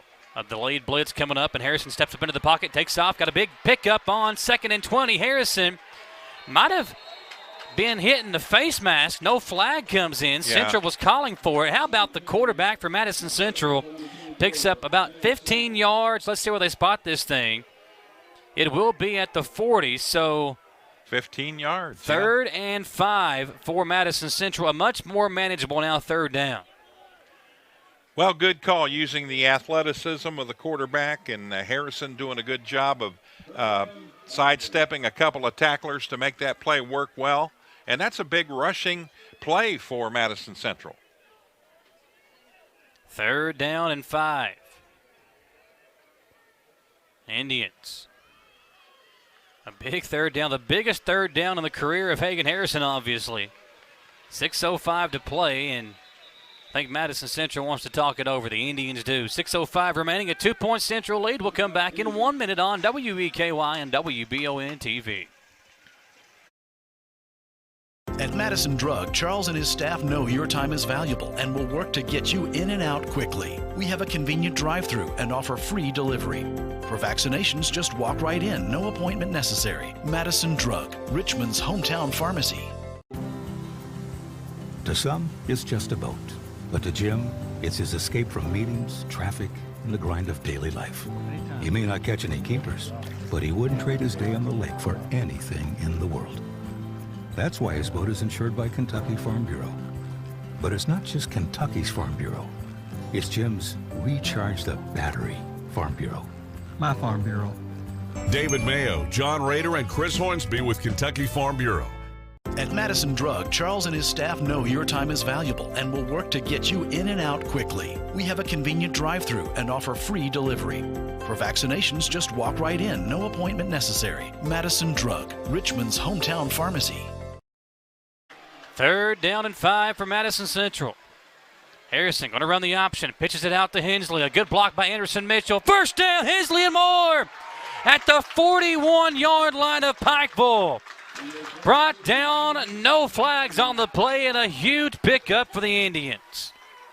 That's just downright grit by Hensley. He could have been stopped 3 times on that run, Michael, especially outside just past the line of scrimmage, but he was determined he was going to get those 5 yards, and he ended up getting a whole bunch more. Just like Dad used to do back in the day. A big pickup there for Brady Hensley.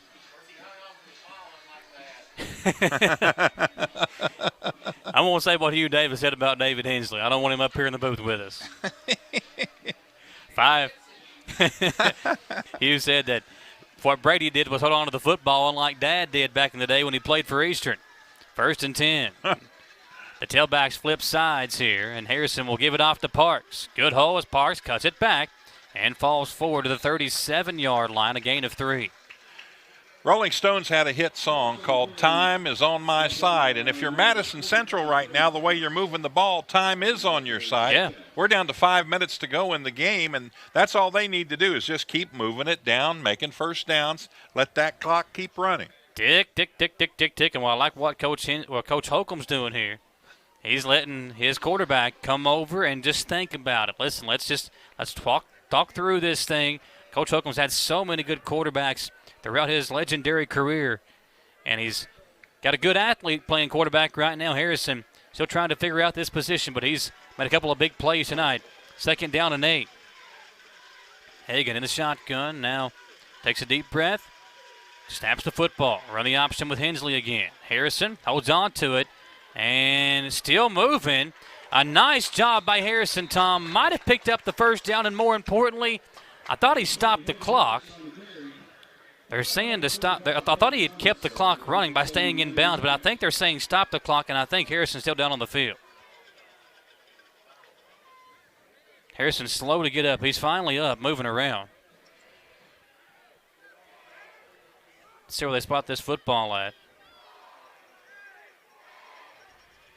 Going to have to bring in a sub for him right now. Steele comes in the game.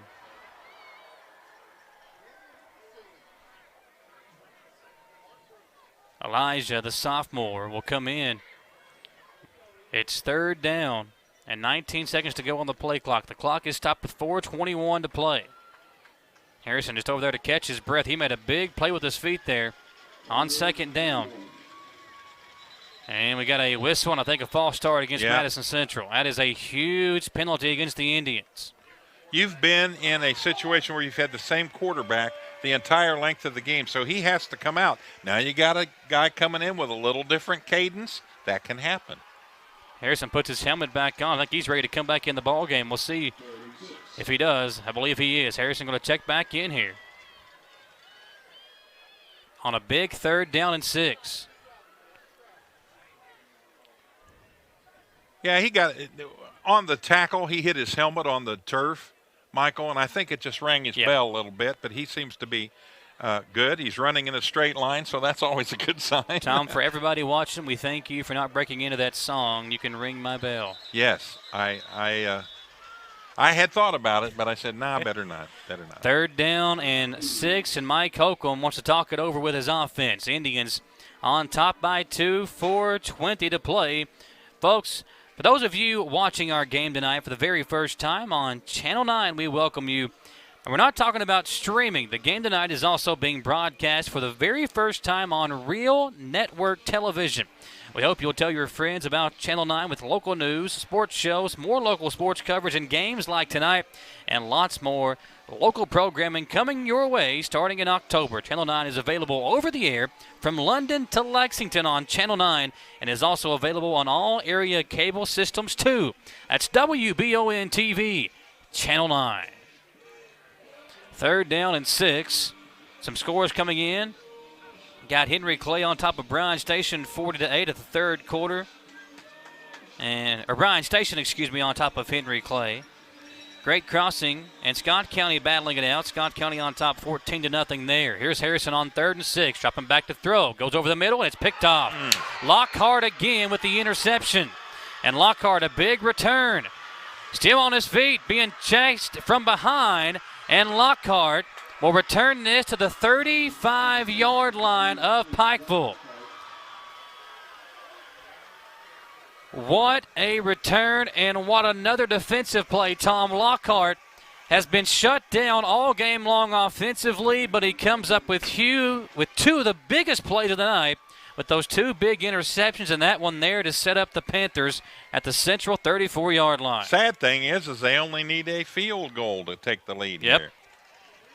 Jaden West was visibly upset because he was open about 4 yards beyond the defenders, but the ball was underthrown, and when you underthrow one, that's what happens. It's a shame. Birchfield gets the handoff, and he'll gain about 9. You got to start thinking now if you're Madison Central. You used your timeouts on offense. The Indians only have 1 timeout left, so you can't really stop the clock here. You got to get stops on the defensive side of the football. Pikeville going with a no-huddle offense as a player runs off late, and I think Central might have used their last timeout. That's a sideline warning. Did they use the timeout? Oh, they did. I think Central thought that Pikeville used the timeout.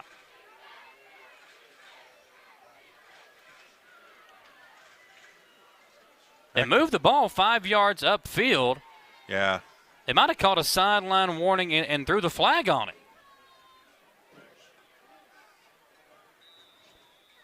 I think we're a player short on the field right now. They had somebody running off. We got 11 out there? Yeah, I see 11. Okay. Well, we had one too many on the field. All right, here we go. McNamee takes his time here. He wants to let this clock wind down. 1st and 10 for the Panthers at the 22-yard line.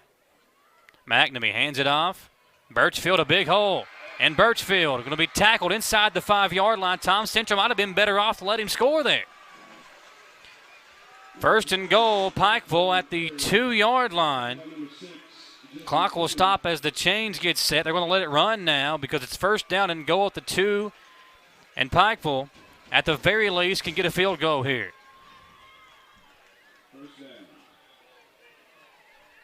"26 seconds on this play clock, and they can just let this clock wind down." Well, they know they're close enough now. It's a chip shot field goal for the win. But I'm sure they'd like to at least get a touchdown here and make Madison Central go the length of the field after the kickoff and, trying to score. Central only has one timeout left. Lockhart's wide open over in the slot. They give it to Birchfield. Birchfield lost the ball. Central's got it. Birchfield fumbled the football, and the Indians pick it up. Huge play defensively. Madison Central gets one on the other end. It's a fumble, and the Indians take over inside their own 10-yard line. What a play defensively. Tom, all year long, Madison Central, for the last 3 years, their defense has been their calling card. That was a huge play right there. I don't know who caused the fumble or who got it. I couldn't see. Hensley was the one that dove on it. But what a huge play. Now, that's the good news. The bad news is you're stuck deep in your own territory here. But you can get rid of clock here, which is a good thing, and try to get it out for a 1st down if you possibly can. Hensley holds on to it and gets it in across the 5. Gain of 2. 2.5 to play. Pikeville's got a pair of timeouts. I'm sure they'd like to hold on to those. This game is far from over, folks. We told you it would be a good finish. Pikeville's defense has held Central scoreless this second half. And Central is out of timeouts. No, they got one left, Hugh. Yeah, one timeout off the scoreboard left. 2nd down and 7 as we dip under 2 minutes to play. And, Tom, Central will just let that clock continue to run. They'll snap the football with about 1 second to play on the play clock. And a flag comes in on the far side. That's usually a false start. That's usually a false start signal. But I didn't see anybody move, but they do call the flag against the Indians, and they'll back them up half the distance to the goal and put them back inside the 5-yard line. Yeah, that's not good. Everybody's got to concentrate now. Right now, more importantly than anything, with the game on the line, you've got to concentrate on your position. Do not move once you get in that set position, and wait for the cadence, whatever the call is, to snap the football. Let's see if they run the RPO here. See if Harrison might fake the handoff and keep it himself. It's 2nd and 7. Pressure up the middle. They give it to Hensley. Left side he goes. And Brady tackled at around the 7-yard line again. Not much running room there. And the clock will stop with 1:48 to play. Folks, it's a 2-point Madison Central lead. Don't go anywhere. We're coming right back. Let's keep it here for now. We'll keep it here on this timeout. We'll take a commercial break on the next timeout. We know Pikeville will have to take another one. So we'll keep it here for the moment as Madison Central leading by 2, 21-19 here on WEKY and WBON TV. Tom, what an awesome ball game for our first ever broadcast on the WBON TV channel, on the TV station. Richmond's first ever TV station, and we're on the air tonight with this awesome football game between the top-ranked team in Class 1A, the Pikeville Panthers, and the number 8 ranked team in Class 6A, the Madison Central Indians, who in the first half lost one of their key pieces, Kenyatta Harge, and here in the second half, Dryas Walker went down with an injury. A couple of interceptions by Hagan Harrison, but Tom, the Indians have a chance to kind of put this game on ice if they can convert a 3rd down and 8 coming back after this play. Well, good thinking by the coach to wait until 3rd down to call the timeout here, which he did. So now it is. It's a 3rd and 8. They got to get 8.5 yards here for the first down. With the way Harrison has struggled this half, do you think they put the ball in his hands again? I think you got to try something. You can't really just hand it off up the middle. I think you got to try to run maybe a screen pass or something simple to try to pick up this 8 yards. You don't want to let Harrison drop back and have to make a tough decision on where to go with the football. They put Hensley in the Wildcat. Brady tries to pick up the first down. There is no running room there. Got a yard maybe. With 1:41 left to play, Madison Central will have to punt it away when we come back on WEKY and WBON TV. It's frustrating when something unexpected happens to our vehicles. That's why Chris Thorne and the staff at CT Diesel Repair are here to ease that burden. They offer roadside service, can come haul your vehicle to the shop, and will keep you updated throughout the entire process. One thing that keeps our vehicles performing at their highest level is the tires we put on them. CT Diesel has great deals on tires right now, just in time for the colder weather ahead. Mention this ad and get a free rotating balance with any oil change at CT Diesel Repair. Visit ctdiesel.us for more information. Davis & Powell Funeral Home in Berea. From our attention to detail, a diverse staff, and the best aftercare in the business, there's no better local choice to take care of your family in a difficult time than Davis & Powell. Call in to discuss pre-planning and preparations so there'll be no additional burden on your family. Davis & Powell Funeral Home in Berea. For additional information, check them out at davisandpowellfuneralhome.com. Davis & Powell Funeral Home, always going the extra mile. Hensley going to punt, gets it away cleanly. An end-over-end punt going to be returned by Lockhart. He muffed it. Able to pick it back up. He's hit by a central tackler, gets away from him, and at the 45-yard line brought down. Able to sneak away from the first tackler, Tom, and gets it to the 45. So with 91 seconds to play, Pikeville has the football, and this is where legends are made, Tom. Can Madison Central get a stop here, or can Pikeville put one in the end zone or get it in field goal range for their kicker, who's 2 for 2 tonight, the chance to win the ball game? Well, it's gut check time. Yeah. You hear that a lot, but it is. Right now, if you're a defensive player, you have got to complete your assignment here, whatever it takes, without a penalty, and try to put the stop here on Pikeville's offense. McNamee looking to throw on first down. He'll go deep on first down, and it's incomplete. Was looking for Wade Hensley, who's been his primary target this evening. What I think happened this week is I think the coach decided that, good enough team. You got a good head coach over here that knows the game.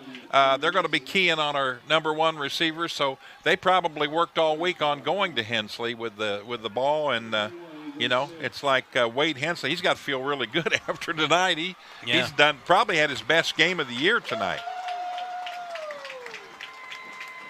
Lockhart is in the slot on the near side, the best receiver for Pikeville all year. Matched up with Brock Eads. McNamee pressured by Sweat, and the pass is complete. What a grab. The ball comes out at the end of the play. They're going to mark him down. That's a great grab, and that's Hensley again, Tom. Yes. Went up high against a defender and just able to go up and make the completion. There was a guy right there on him, but a great throw by McNamee on the money delivery. Now the good news is if you're Madison Central, the clock will run. Pikeville out of timeouts. They go to Hensley again. And he's got a first down again. We saw this at the end of the first half where they marched the ball down the field. They just kind of kept nickel and dime in Madison Central to get it in scoring position for a field goal. Well, the chains weren't even set on the last play. I'm wondering why the officials did not wait to get the chains set, number one, and the chains weren't set, and Pikeville went ahead and ran the play. So let's see if they can't get things squared away over there. Chain gang still not set right now. I think the chain might have a kink in it. There we go. Now they move it down the field. Well, it was a first down, and then they're having issues with the chains. That's what it is. It's a technical equipment problem over there. Screen pass. It's Lockhart, and Eads trips him up. A huge stop there, and Pikeville has got to get up on the line of scrimmage. The Panthers are out of timeouts, right? They should be. The scoreboard says they're out of timeouts, and they just called one here. The fans are saying the same thing. The scoreboard says they're out of timeouts. Well, that'll be a huge penalty. So apparently the scoreboard was wrong because the referees haven't said anything yet.